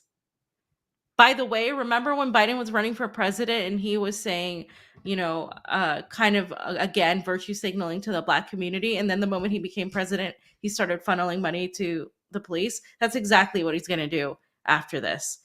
Veterans, 4 minutes. COVID, 2 minutes. Immigration, 1 minute. Taxes, 4 minutes. Education, less than 2 minutes. Federal deficit, less than 2 minutes. Medicare, Social Security, 3 minutes. Russia, Ukraine, less than 2 minutes. Reproductive rights, 49 seconds. LGBTQ rights, 26 seconds. Childcare, 15 seconds. China, 1 minute and 46 seconds. Jobs, 3 minutes and 16 seconds. Energy and climate, 2 minutes. So that's just what the way. So mostly about police, healthcare, infrastructure, and economy. So in other words, they're trying to use the COVID narrative, I guess, to signal to all their virtue signalers across the country that they ended COVID themselves. Donald Trump was awful at it. Infrastructure. They can say, we all signed this infrastructure bill.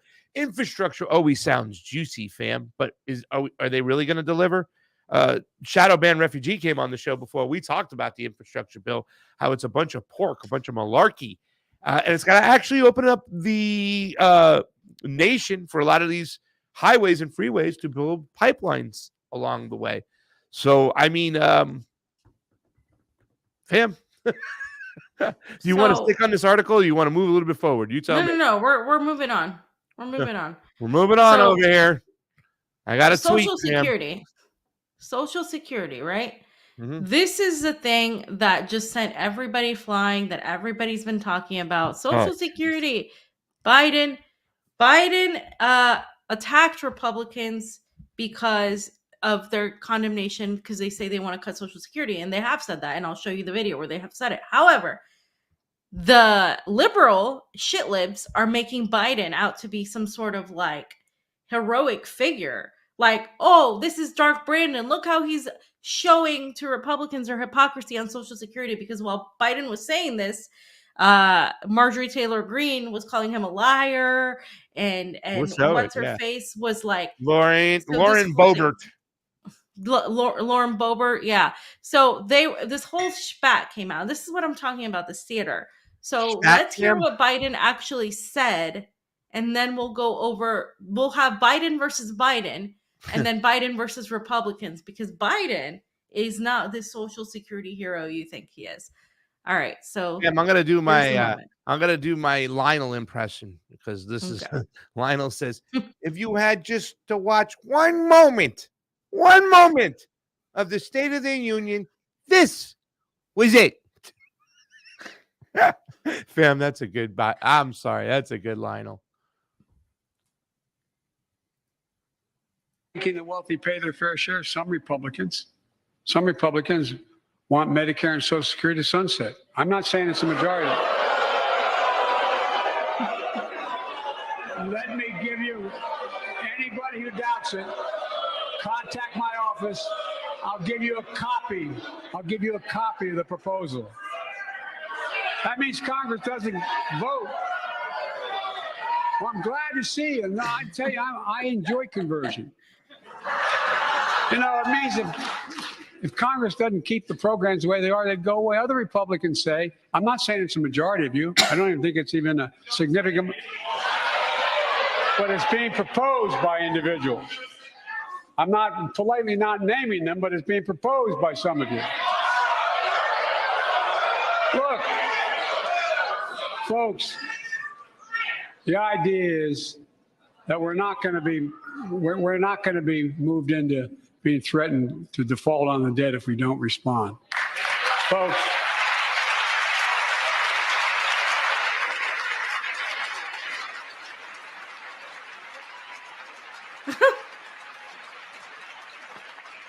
Kamala clapping. So folks, as we all apparently agree, Social Security and Medicare is off to the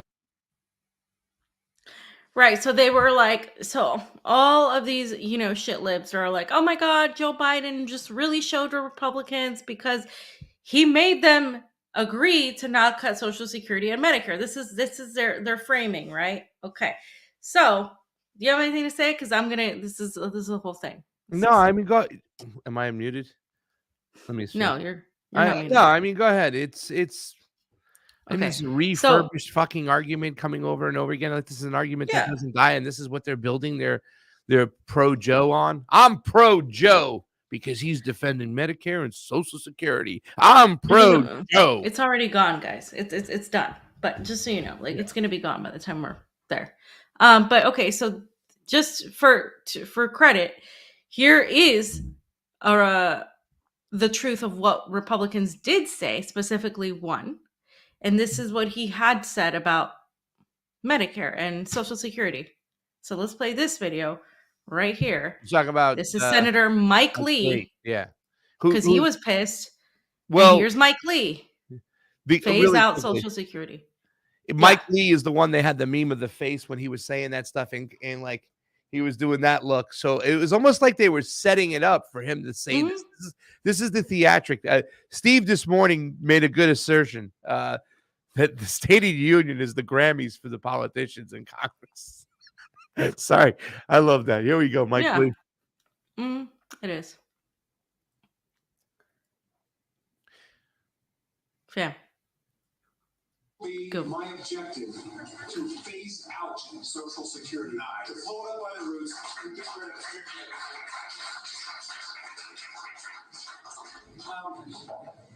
people who advise me politically always tell me that's dangerous, and I tell them, in that case, it's not worth my running. That's why I'm doing this. We'll get rid of that. Medicare and Medicaid are of the same sort and need to be pulled up. Okay, so there's no denying it. Mike Lee said it. Okay, he said it. Okay, there's no denying it.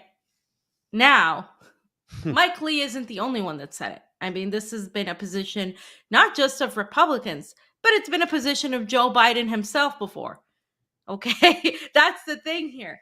This is like that's the thing here. But here's more Mike Lee now defending himself and walking back his statement and trying to explain to people what exactly he actually meant.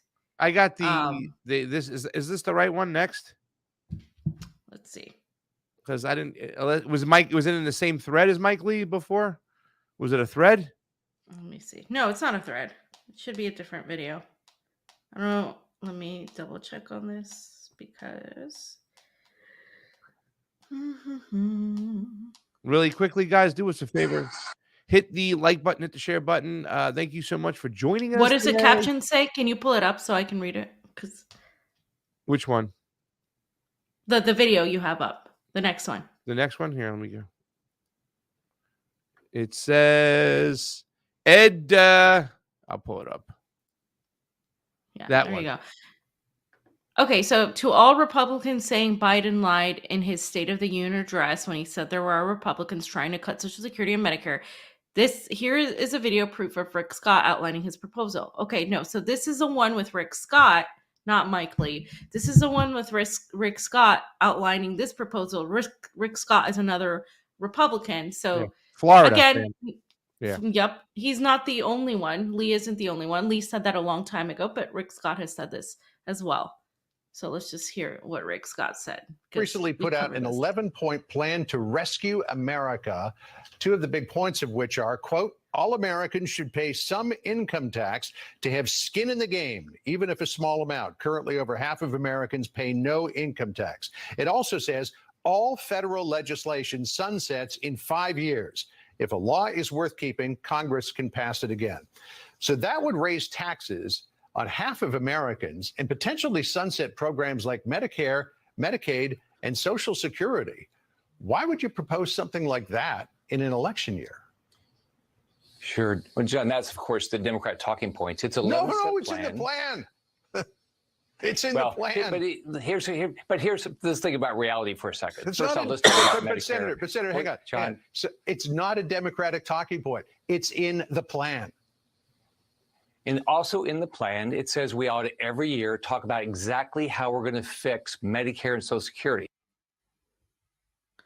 So they're talking about phasing out Medicare and Social Security. If everything phases out in 5 years, and it would include that. And if you wanted to keep it, you'd have to put legislation to keep it. The point is, it's true that Republicans do want to cut Social Security and Medicare. Not everybody. So what Joe Biden said is true. But it's not like Joe Biden hasn't been on this side before. And it's not like Democrats haven't allowed this to happen. And it's not like this isn't theatrical. It's not like this isn't theater allowed to have both sides shouting at each other. But because it's really funny because they're saying, no, you liar. But is he really lying? Not really. But is he being a hypocrite? Yes. He's being an entire hypocrite because this is, again, another issue that liberals and Republicans, just like the abortion issue, just like the gun issue, use and weaponize for election years. But at the end of the day, that they'll say, oh, we're cutting taxes on the right, and on the left they'll say, oh no, we're going to keep these programs. But at the end of the day, they screw you anyway, both parties. And Joe Biden, of course, has also been found to have said something along the lines. This is right? Back a few years ago. Yeah. And I not only tried it once, when I argued that we should freeze federal spending, I meant Social Security as well. I meant Medicare and Medicaid. I meant veterans benefits. I meant every single solitary thing in the government. And I not only tried it once, I tried it twice, I tried it a third time, and I tried it a fourth time. Okay. So hello, dumbasses. Hello, Kyle Klinsky. Hello, everybody defending Joe Biden and saying, oh my God, he sure showed them with his rhetoric, his empty words, that literally when he was a senator of Delaware was literally, boasting about cutting Social Security, right? boasting, just boasting and boasting and boasting about it. So, guys, these I are meant everything, politicians. fam. Every single governmental program whatsoever, except the military, except funding the These are prison, politicians, bro. They're except big politicians. pharma, except all these NGOs like the NED and the OAS. No, those people get their money, but Medicare for you plebs and Social Security, fam, what are they trying to say, Rick Scott, Mike Lee, when they are talking about cutting this? What is the benefit? I mean, maybe we should bring in the libertarians for this one right here because they hate their governmental programs, right? So do you have a little bit of, I think I'm asking the wrong person about what they want to. No, but I mean, but they say, but here, what are they trying to sell? what do you mean? You're asking, I mean, it's bullshit. They're trying to sell that it's too expensive. They're trying to sell that it's too much money is being spent. But they never fucking talk about cutting the war machine ever. Yeah.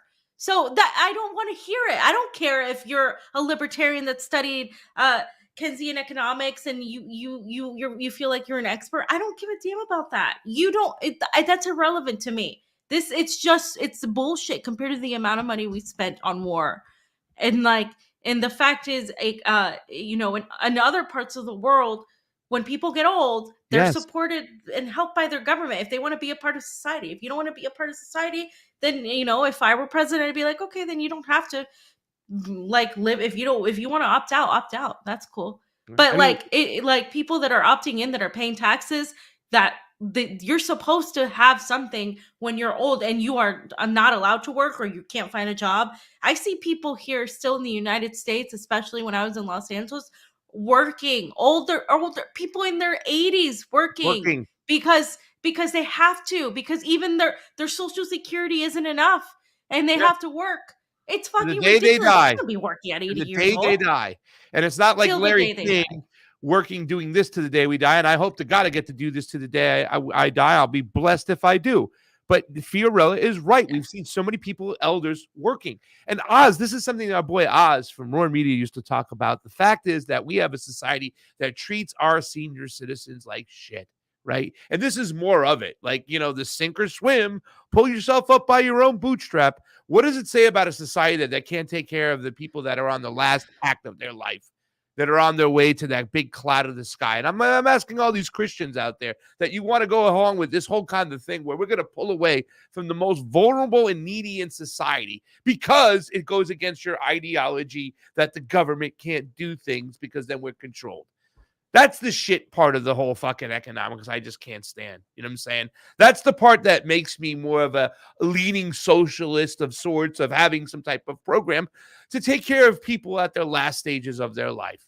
The most scariest part. Yeah. How lacking compassion are you? How much lack of compassion do you have when you feel that way? When it's all just about an ideology? Yeah. Like, oh, they'll be okay. It'll be all right. We cut these things. I don't get it, fam. No, but and even if you don't cut them, it's not enough. It's not enough right now. It's not enough for most people. So either way, people still have to work. People still have to save money. This is why people do everything they can before they retire, because they're like, okay, well, Social Security is basically a drop in the bucket. It's nothing. People can't. It used to cover people a long time ago. Now, not anymore. And by the time we get old, it's not gonna be. There's gonna be absolutely nothing left. Okay. I mean, my generation's gonna count on zero of that, and the following generation even less. So it's just Let me tell you this. I'm gonna tell you this right now. I don't give a fuck if emotional or not. Look me in the eye when I tell you this. Towards the last months of my father's life, they shuffled him from nursing home to nursing home because his Social Security check wasn't enough. So don't tell me things will be okay if we cut Medicare and Medicaid and all this other things when these programs are there for the most vulnerable in our society. So your answer is if we cut out the red tape and we get rid of the government control or oversight, that everything will work itself out. If that isn't a fucking smoking crack pipe utopia, I don't know what is. Figure it out. Come up with a different plan, because that's the flaw in your economics. Fam, who's this? All right, so This is kind of what we read Look at already, right? But McCarthy. He's let's hear it sleeping. again. Let's it's different when he says it than when I say it. So let's hear what he said. Come on McCar- COVID. Fam McCarthy's sleeping. Look at him. Can't 2 blame him. years ago, COVID had shut down. Our businesses were closed. Our schools were robbed of so much. And today, COVID no longer controls our lives. 2 years ago, And so the if you went go away, on fam. the tweet, it read COVID, COVID didn't do it. It was it was basically what I said, like COVID didn't do it. It says a lot that Democrats pretend they had no role in the lockdowns and mandates they championed. Yeah. Like, Boom. Hold on. hello. I Beautiful. mean, They had everything so- to do with it. yeah. Everything to do with it. And then, the shit libs that are still standing behind it. What were we supposed to do? We didn't know. We're moving at the speed of science. We were learning as we were going along, fam. The famous line, if we know now, right, what we didn't know then, it would be different, right? If we'd only known. Now we have information. Don't hold that against my guy running for, my team sports. What's this next tweet over here? This isn't directly in the State of the Union, but he mentioned might have mentioned a lot about how there's more money, more jobs. So Thomas Massey said, "Stop the presses. No need to raise the debt limit. Biden is going after those billionaires' waitresses' tips." So the IRS is introducing a new service industry tip reporting program. Okay, and this hits home. We both have worked in the service industry.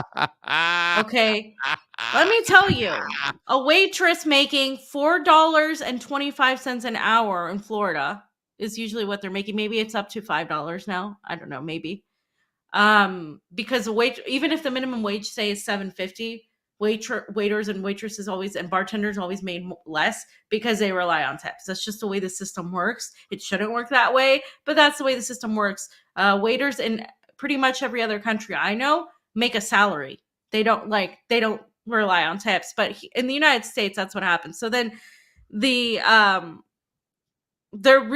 honing in on waitresses and waiters, on waiters in general. Like, they're honing in on this, on the taxes that they're evading when they don't put in their cash tips. So now all of the companies are going to force them to insert all of their tips, and they're going to be taxed so badly on it.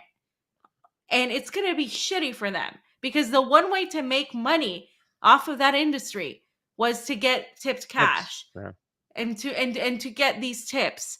And now you're going to be, a waitress or a waiter, and you have usually a lot of these people that work in the industry have either other jobs, go to school, or have children, and and they're working all the time, and now you're going to have to put in your tips. Is this really where your focus should be, on going after people who work in the service industry, who already don't make a lot of money, who literally, even if they do walk out with okay money, they don't get any benefit. They don't get healthcare.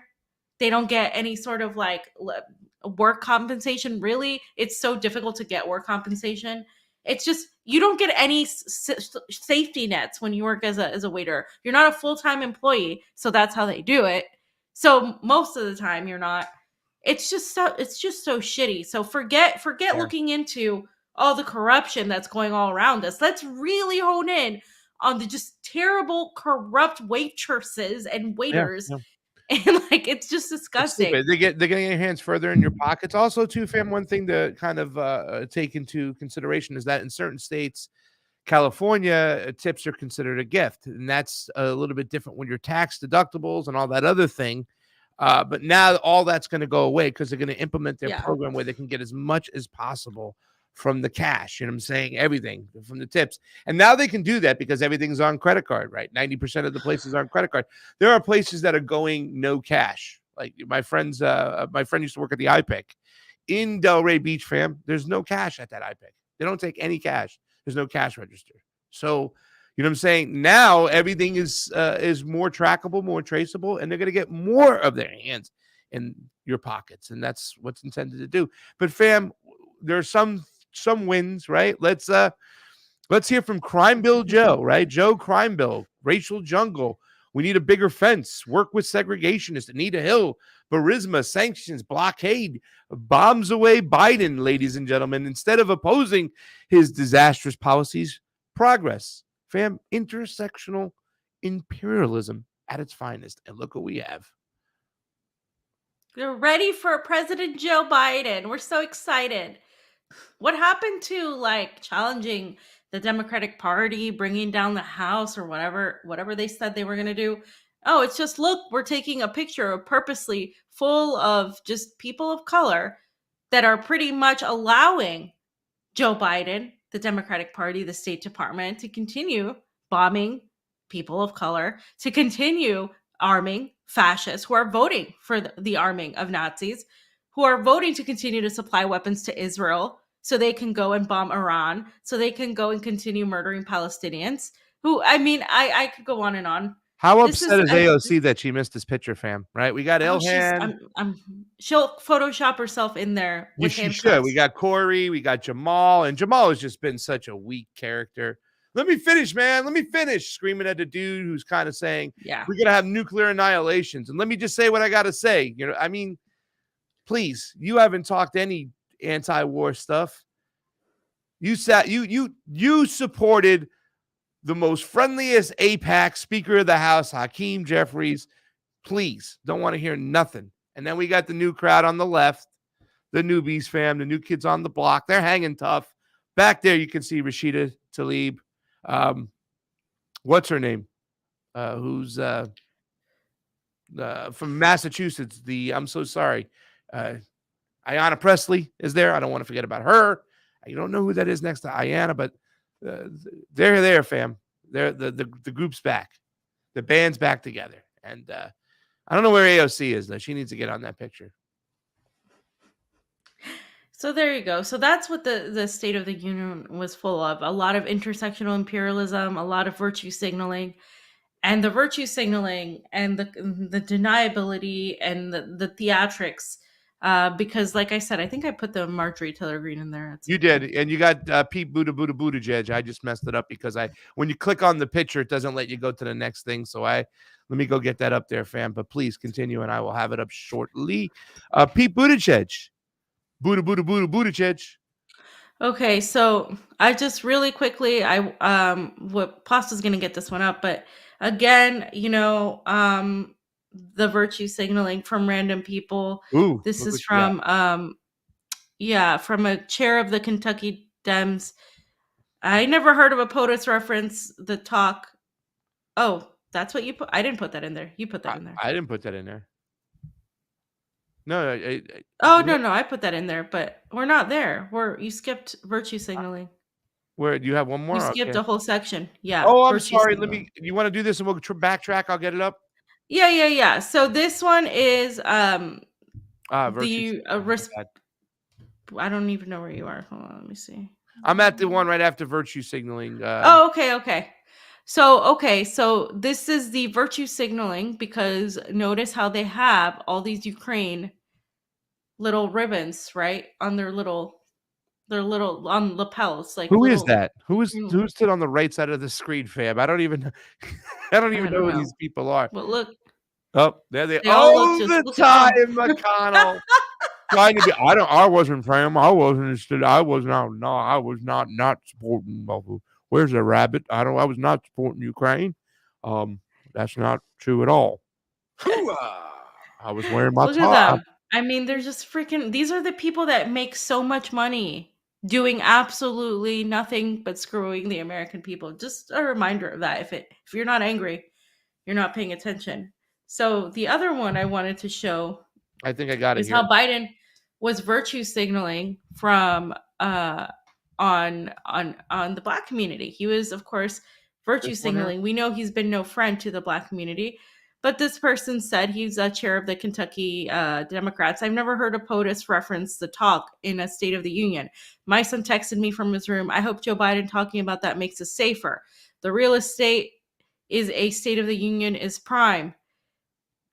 That he took a moment to acknowledge the fears of Black parents and their children is breathtaking.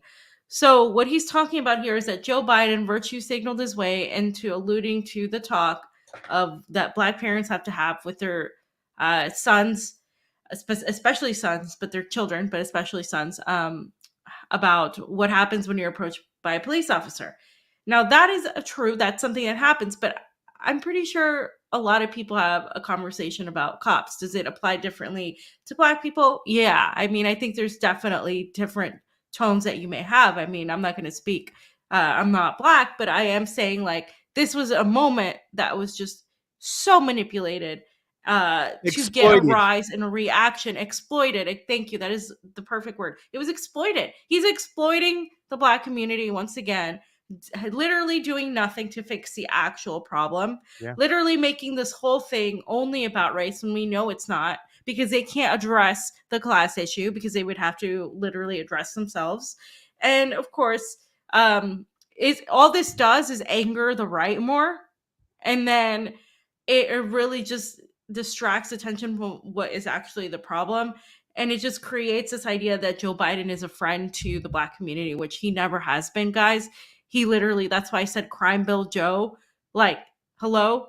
He wrote the freaking crime bill. Like, and that's the thing with the Nichols family that was there that stood up, and we got applauded. And it was like, dude, this is the guy who wrote the crime bill. This guy, he's exploiting you. He normalized the behavior of the police officers, along with his buddy Barack Obama, who militarized the police officers and the police departments across this country. Joe Biden normalized that type of behavior in which beat and destroyed and killed your son. You should have said, and like I said, take your invitation and wipe your you-know-what with it. Like, really, I wish that would have happened. It did not, but, I can't hold it against them. I am sorry for your loss, the Nichols family. It should have never happened that way. Fam, all I got to say is that Joe Biden left that balloon up there over sensitive areas. My balloons stayed in different areas. They never went over our ICBM fields. So Joe needs to go. Should we listen to Donald, fam? Let's listen to our good friend Donald. And before we play this, I got one thing to say. China.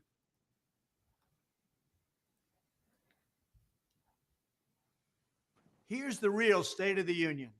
Over the past 2 years under Biden, millions and millions of illegal aliens from 160 different countries have stormed across our southern border. Drug cartels are now raking in billions of dollars.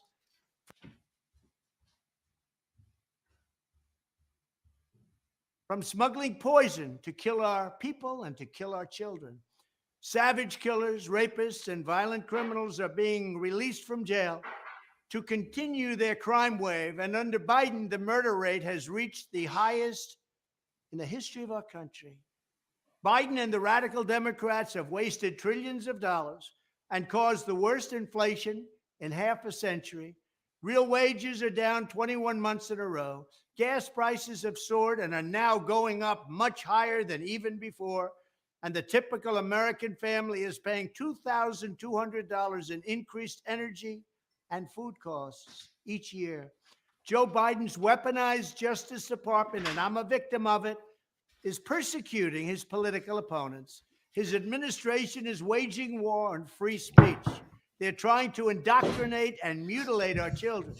He's leading us to the brink of World War III. And on top of all of that, he's the most corrupt president in American history, and it's not even close. But the good news is we are going to reverse every single crisis, calamity, and disaster that Joe Biden has created. I am running for president to end the destruction of our country and to complete the unfinished business of making America great again. We will make our country better than ever before, and we will always put America first. Thank you. Joe Biden is one of the most corrupt presidents of all time. It's not even close. The way I stopped it, didn't realize that you got up for a second, and I stopped it right in the beginning, right? With the whole, and this is, he opened with this. So that's very telling, ladies and gentlemen, with the whole fentanyl and the cartel situation. This is, once again, manufacturing consent for more intervention in Latin America. This is why I'm saying that once these conflicts kind of simmer down over in the Ukrainian part of the town and something happens in Syria, all that ammunition, all that might of the United States, all those weapon manufacturers are going to go back down south, Monroe Doctrine style, where they have a right, and they're going to use the cartels and China as a way of doing so. Still, that's the rhetoric. China is taking all these chemicals, sending them to the cartels or sending them to the United States where they're being made. Cartels have now been outsourced from the Chinese to make this fentanyl, send it across the border, and people are dying from it. You know what I'm saying? There are people like, you know, celebrities and musicians like Prince, right, who supposedly thought they were taking painkillers. Same thing with Tom Petty and Mac Miller, right? That's who your brother introduced me to, Mac Miller. These guys didn't know they were getting fentanyl, and fentanyl is now killing us. And it's a way of blaming the Chinese to manufacture more consent via 4 new bases in the Philippines, which is adding more tension towards China. That's what it's about. We closed those bases years ago. Cartels, now, you know, if we list them as an enemy combatant, we can go right down into the global south, into any country, and do what we all want. Can you imagine? Just, I mean, it's already happened, but on a higher scale, Donald Trump or Ron DeSantis, Ron DeSanctimonious, going down to Latin America with SEAL teams and Green Berets and DEAs and Mercs and just banging on people's doors and doing this shit, you know, and this is, and yet, just like we can't get the argument in the right place by getting people to understand that the problems at the border really exist from our foreign policy, having 80 bases in Latin America, probably more now. Boy Scouts aren't there. You know, where we destabilize these countries and mass migration comes this way. People can't understand 2 things. Number one, that the cartels are working in lockstep with the CIA. Plain and simple. We've known this for quite some times. We had the Sandinista situation with the Contras, the Iran-Contra scandal. Nothing has changed, right? Then also, people got to understand that it's not China's fault that fentanyl. I mean, let's put that aside. Well, let's put aside who's making it, manufacturing, or bringing it in. The fact is, they have a customer base of addicts, and that was thrusted upon by big pharma and your doctors.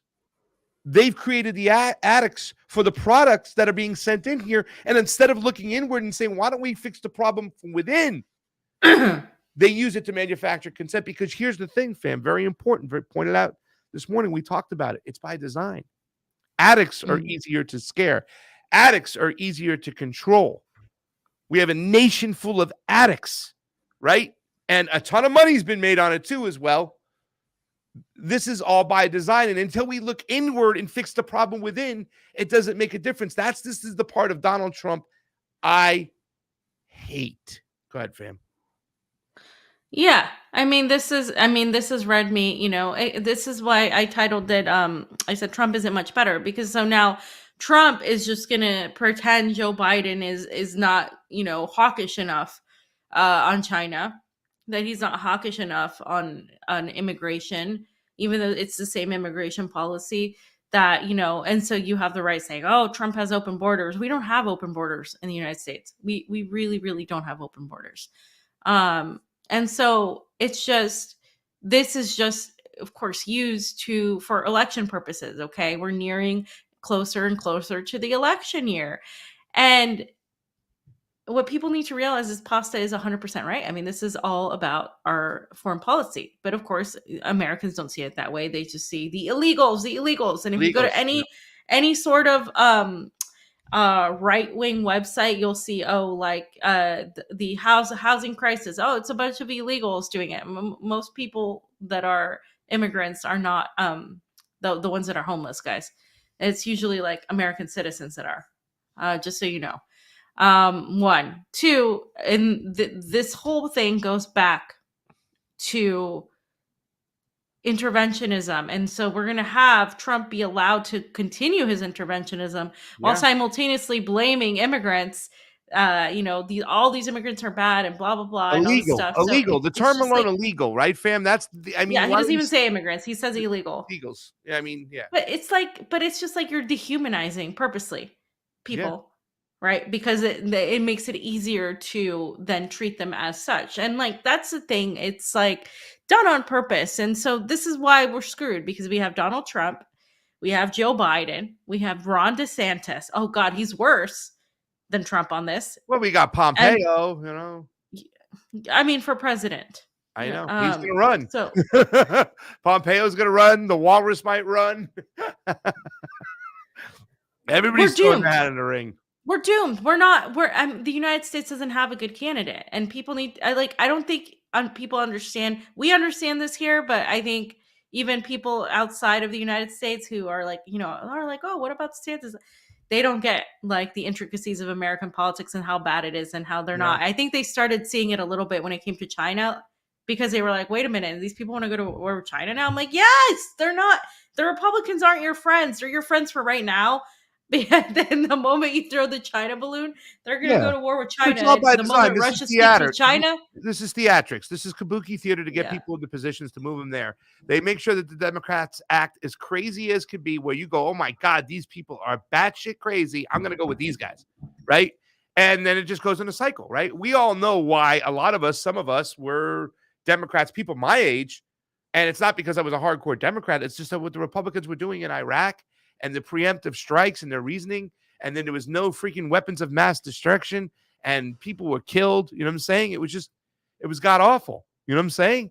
The Patriot Act, now they can start spying on people. I was like, whoa, whoa, whoa, whoa, whoa.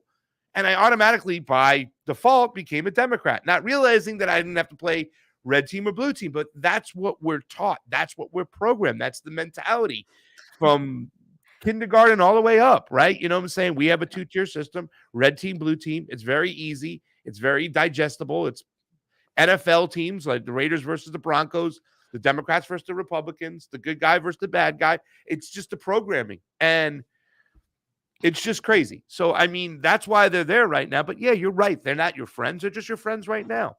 That's that whole media sphere of the Bannonites getting there with the COVID protocols, talking about those things that Whitney and Vedmore were talking about, the WHO, having people like Roguski on their show. You know what I'm saying? And then you're like, oh my God, they're in our corner. They know what's going on. They see our civil liberties are being stripped from us. They see the global entity, but then they go, oh yeah, we got to do it because it's China pulling the strings. And you're like, what? They're not your friends.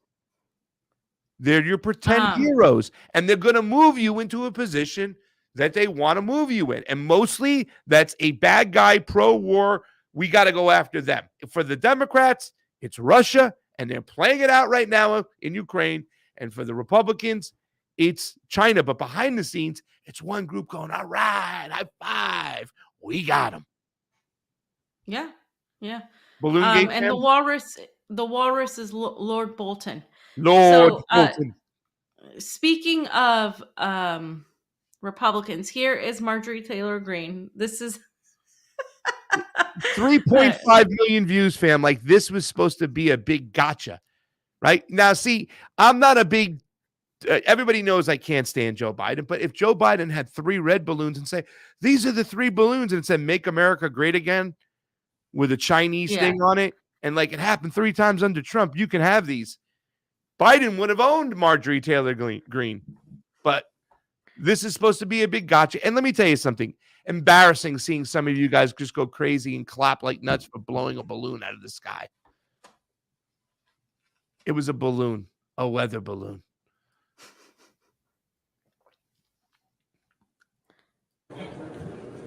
Just notice that white line, everybody.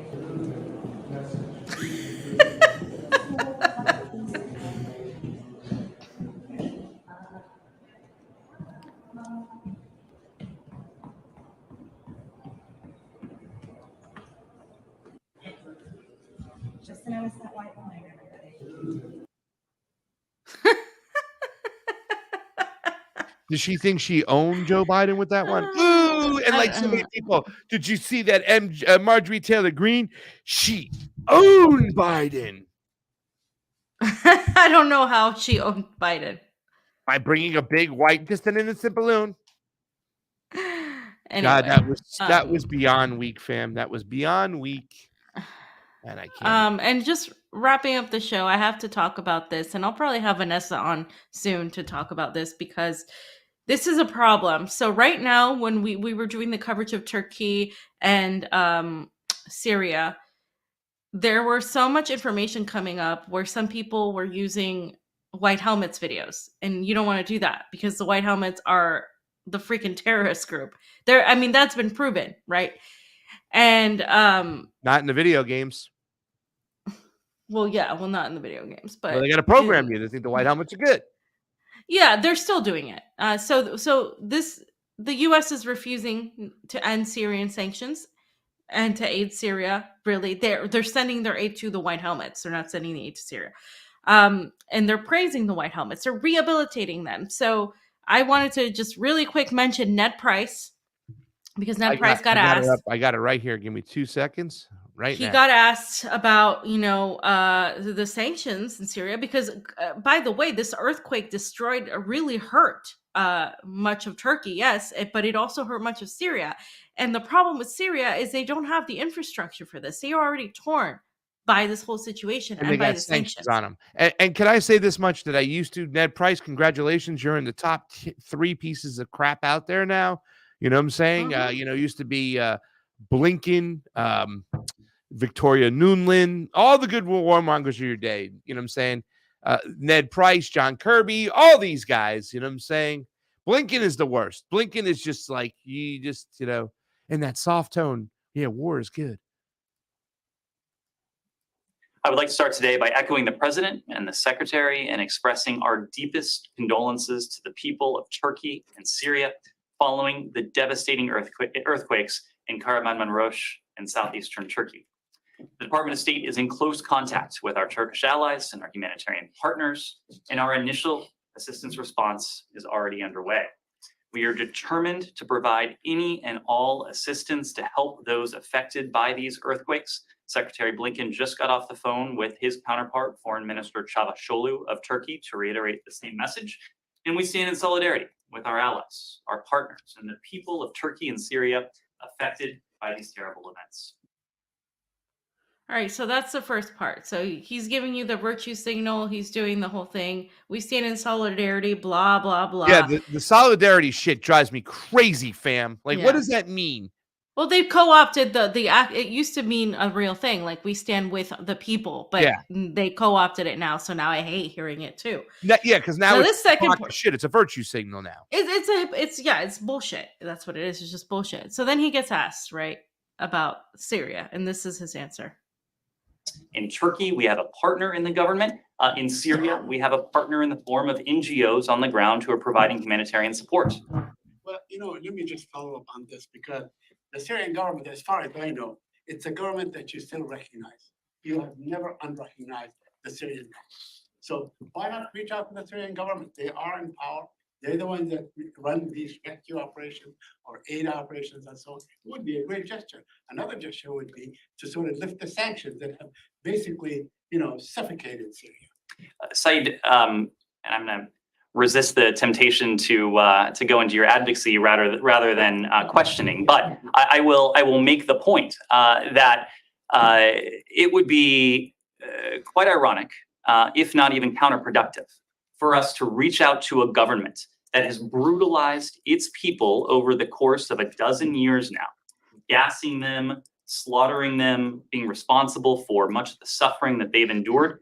Instead, we have humanitarian partners on the ground who can provide the type of assistance in the aftermath of these tragic earthquakes, but these humanitarian partners who have been active on the ground since the earliest days of the civil war. This is a regime, Saeed, that has never shown any inclination to put the welfare, the well-being, the interests of its people first. Now that its people are suffering even more, we're going to continue doing what has proven effective over the course of the past dozen years or so. providing significant amounts of humanitarian assistance to partners on the ground. These partners who, unlike the Syrian regime, are there to help the people rather than brutalize. Ah! I just want to scream. It's literally the opposite. The white helmets are the terrorist group. They're the ones that literally weaponize people, fake the chemical attacks, have been attacking these people. They have ties to Al Qaeda. They're like the same people. And he's literally telling the world that Assad and the people of Syria, the Syrian rebel army, are the terrorists.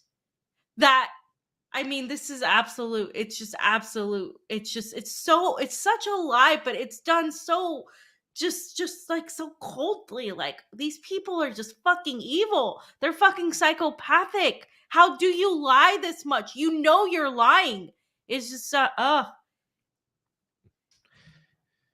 mean, it's just like cat out of the bag. How long now? We've known this for quite some time. Max Blumenthal, manager of Savagery. We've had Mark Sloboda on the show years ago. Everybody knows. Every single facet of the deep state of the military-industrial complex inflamed this situation, supported multiple groups. This is about making sure a pipeline or a gas line couldn't go through. Energy was involved. This is also about throwing shade at Syria at the behest of Israel. Everybody knows that it was the United States that caused all these problems. I mean, not everybody does know, because the normies won't even look inside there. But for Ned Price to sit there and lie through his teeth and act like the brutal regime is Syria, and Donald Trump didn't know better. He stayed there. We took the oil. We took the gas fields. And you know what I heard from some people as an excuse? Well, it's better that we get them than Al-Qaeda or ISIS. We have no business the ones there. we It's created. not our natural resources that they also were stealing out of the country with grain and wheat, in addition to stealing the oil and what they've been doing to Syria. It's disgusting. It's disgusting what happened in Yemen. It's disgusting what happened in Syria. It's disgusting what's happening in Ukraine. But let's condemn all sides. Let's condemn all sides, fam. If you're not condemning Assad as much as you're condemning the United States, then you're not anti-war. Yeah. Well, Assad is a brutal dictator still. And even though he's supported by the majority of his people. And by the way, aside from Assad, there was just an earthquake that killed thousands of people. And he's literally saying, no, it would be absolutely counterproductive for us to remove the sanctions of a government. We just have the NGOs there. The NGOs. He admits these NGOs. And by NGOs, he means the white helmets. Yeah. And so this is why do not share white helmets media. It's so easy to do that. I was talking to Vanessa earlier. It's just they literally are positioning themselves to lift up the white helmets right now. This is the opportunity that the State Department, this earthquake, the loss of lives, is what they're using to push their political agenda right now. And it couldn't be more disgusting than what it already is.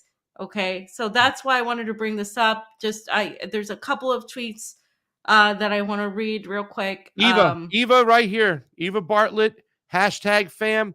We had a saying that me and my Jersey friends used to say, doing work. #doing work. Eva Bartlett, New York Times never misses an opportunity to push the West regime change lexicon. Opposition equals literally Al-Qaeda, fam. Literally. Instead of calling for an end to the criminal sanctions against the Syrian people, the New York Times exploits humanitarian tragedy to push West agenda of toppling elected Syrian government, despite what TYT says. The only border crossing for the UN aid from Turkey to Syria is hobbled. I mean, literally, as the Syrian government tightly controls what aid it allows into opposition-held areas, border crossings with Turkey have been a lifeline. And then we also have RT here, fam. You want to talk about this one?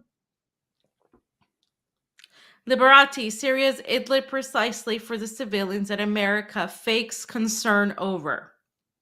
Liberate Syria's Idlib precisely for the. Oh yeah, sorry, I thought it was French. You sound like me today, and I'm you and you're me.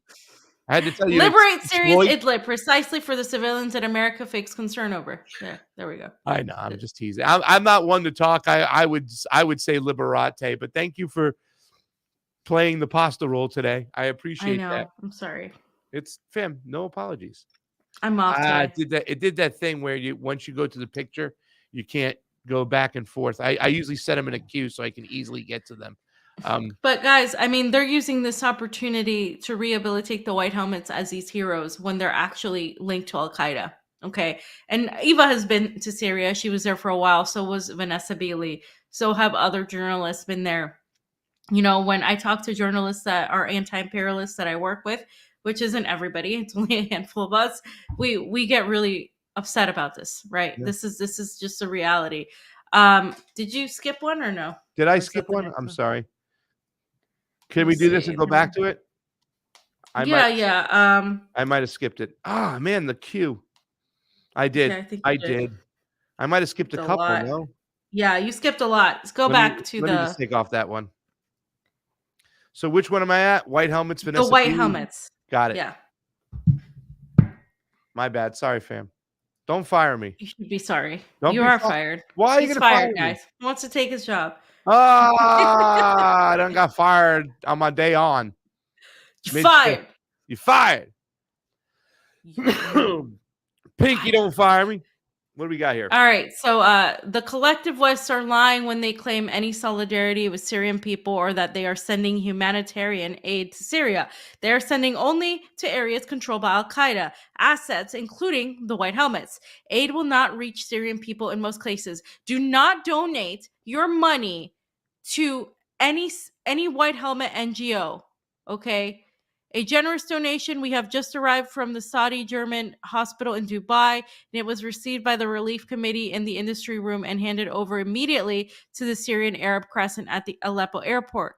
Your generous donations are in safe hands and reach immediately to the affected people, and we ensure the speed and transparency of the relief work because our reputation and credibility are important to us, and they are the most precious thing we have in the world.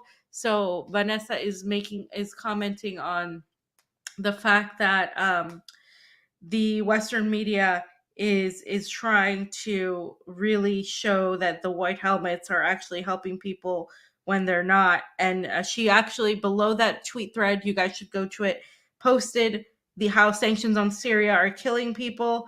And she said that the money will either be stored by terrorist gangs, or the aid that comes will be sold at a higher price or traded in Turkey at the crossing. Those supplying humanitarian aid lack humanity, and those receiving it don't give a shit about Syrian people who they have exploited and murdered for 11 years. Look at that, fam. So the picture of the kids too.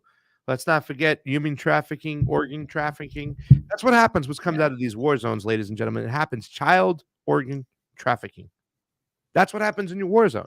And if you don't think that's not happening in Ukraine, you're just crazy. And this is the problem nowadays. This is why we need an anti-war rally. And then all the other BS around it should just be, people should shut up. If you don't like it, then just go do your own thing.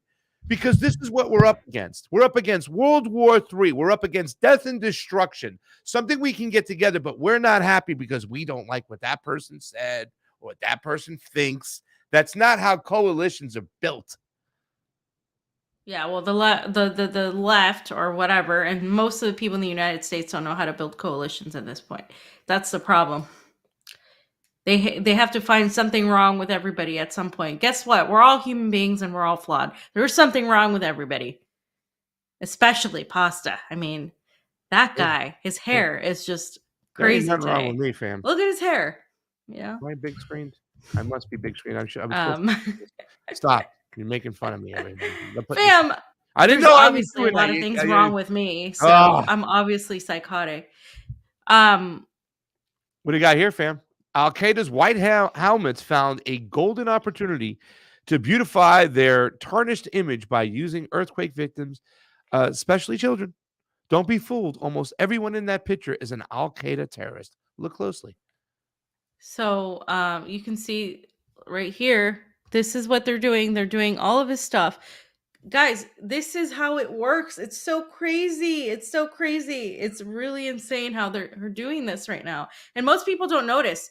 Like, we had to make sure to stop even RT, because sometimes the videos that are coming in are like, they're like, oh, these kids are like 20 years old, and they're like, oh, okay, like, let's use these videos. It's like, no, you gotta make sure that these videos are actually not coming from white helmets, manufactured propaganda. Like, this is the situation here. And the last one I think is mine. No, you got the Vanessa Beeley one here too with this there's another Aleppo plane. Vanessa. There's a plane coming in from Aleppo. I think this is great, Mhm. right? So from Algeria, excuse me, from Algeria helping out Aleppo. This is great. Yeah, so there's multiple planes coming from everywhere. This one's from Algeria, and they're helping Syria. I think you skipped something again. No, I didn't. Yeah, you did. Yeah, you did. You skipped mine. No, yours is next. The Venezuelan one or a different one? No, it's the Guardian and the Washington Post. I wanted to show that. So I after got this one, you can show that. I got it. You're such a goon today. You No, say no, I'm it's- the boss. No. Hey, fam, you've been mean to me all day today. Not true. All night. But not true at all. But you did fire me. You did fire me on air, and I'm not gonna get that. So okay. All right, so I just wanted to show you guys this, that the Guardian and the Washington Post don't miss a chance to use a tragedy like a devastating earthquake in Syria to rehabilitate fascist groups like the White Helmets. Weren't they thrown The out of there? audacity will- Didn't Huh? Trump and Bibi make a deal to get the White Helmets out of Syria? So now they're back. They're back. Are you there, fam? Did I lose you? I lost fam. I lost fam. White Helmets race to rescue quake survivors in Syria's rebel-held Idlib province.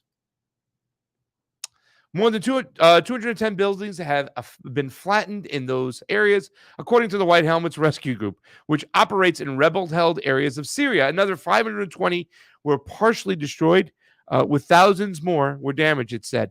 We appeal to all humanitarian organizations and international bodies to provide material support and assistance, the White Helmet said on Twitter. Time is running out. Hundreds are still trapped under the rubble. Every second could mean saving a life.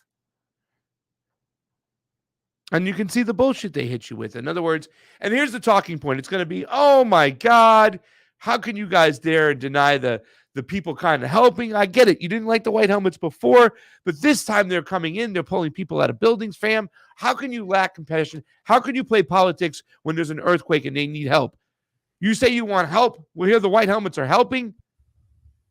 Because they're not helping. They're doing, this is part of the US bullshit. They're trying to use this to take out Assad and to start completely taking control of Syria. That's the whole point of this. And they're weaponizing a tragedy to do it. And this is exactly why I have to have Vanessa Beeley on, because Vanessa can talk. Vanessa will, she will tear through people who try to say this. I mean, she is just vicious and in a good way about this stuff, because I just wanted to say, fam, that I was supposed to release this whole thing on New Year's Eve, and my computer had issues. I was using a PC for the first time, and I actually released a lot of things. I didn't do it. But Vanessa Beeley was an honorable mention for being an influence to me last year. The runner-up to the winner was Jimmy Dore, who really just gave me an opportunity to go on the show and get our message out there and provide his platform for me. And I really do think he's a stand-up guy, and he was like the runner-up. But the most influential person to me last year was, without a doubt, Vanessa Beeley. Influential to my family and my mother. My mother watched episodes of Vanessa Beeley and was like, just amazed and like dumbfounded. She's like, how come we don't find out this information? This woman's in Syria. She's reporting this. How come we don't know this information? I'm like, Ma, it's by design. They're not going to put this up on the pretty screen when you go to Fox or mainstream MSNBC or CNN. They purposely avoid this. They make sure we're detached from it. Therefore, they can continue to do this, Mom.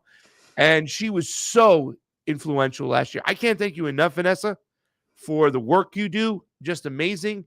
And yes, I look forward to having a conversation with you. Please come on the show soon, fam. And when I say fam, I'm talking about Vanessa.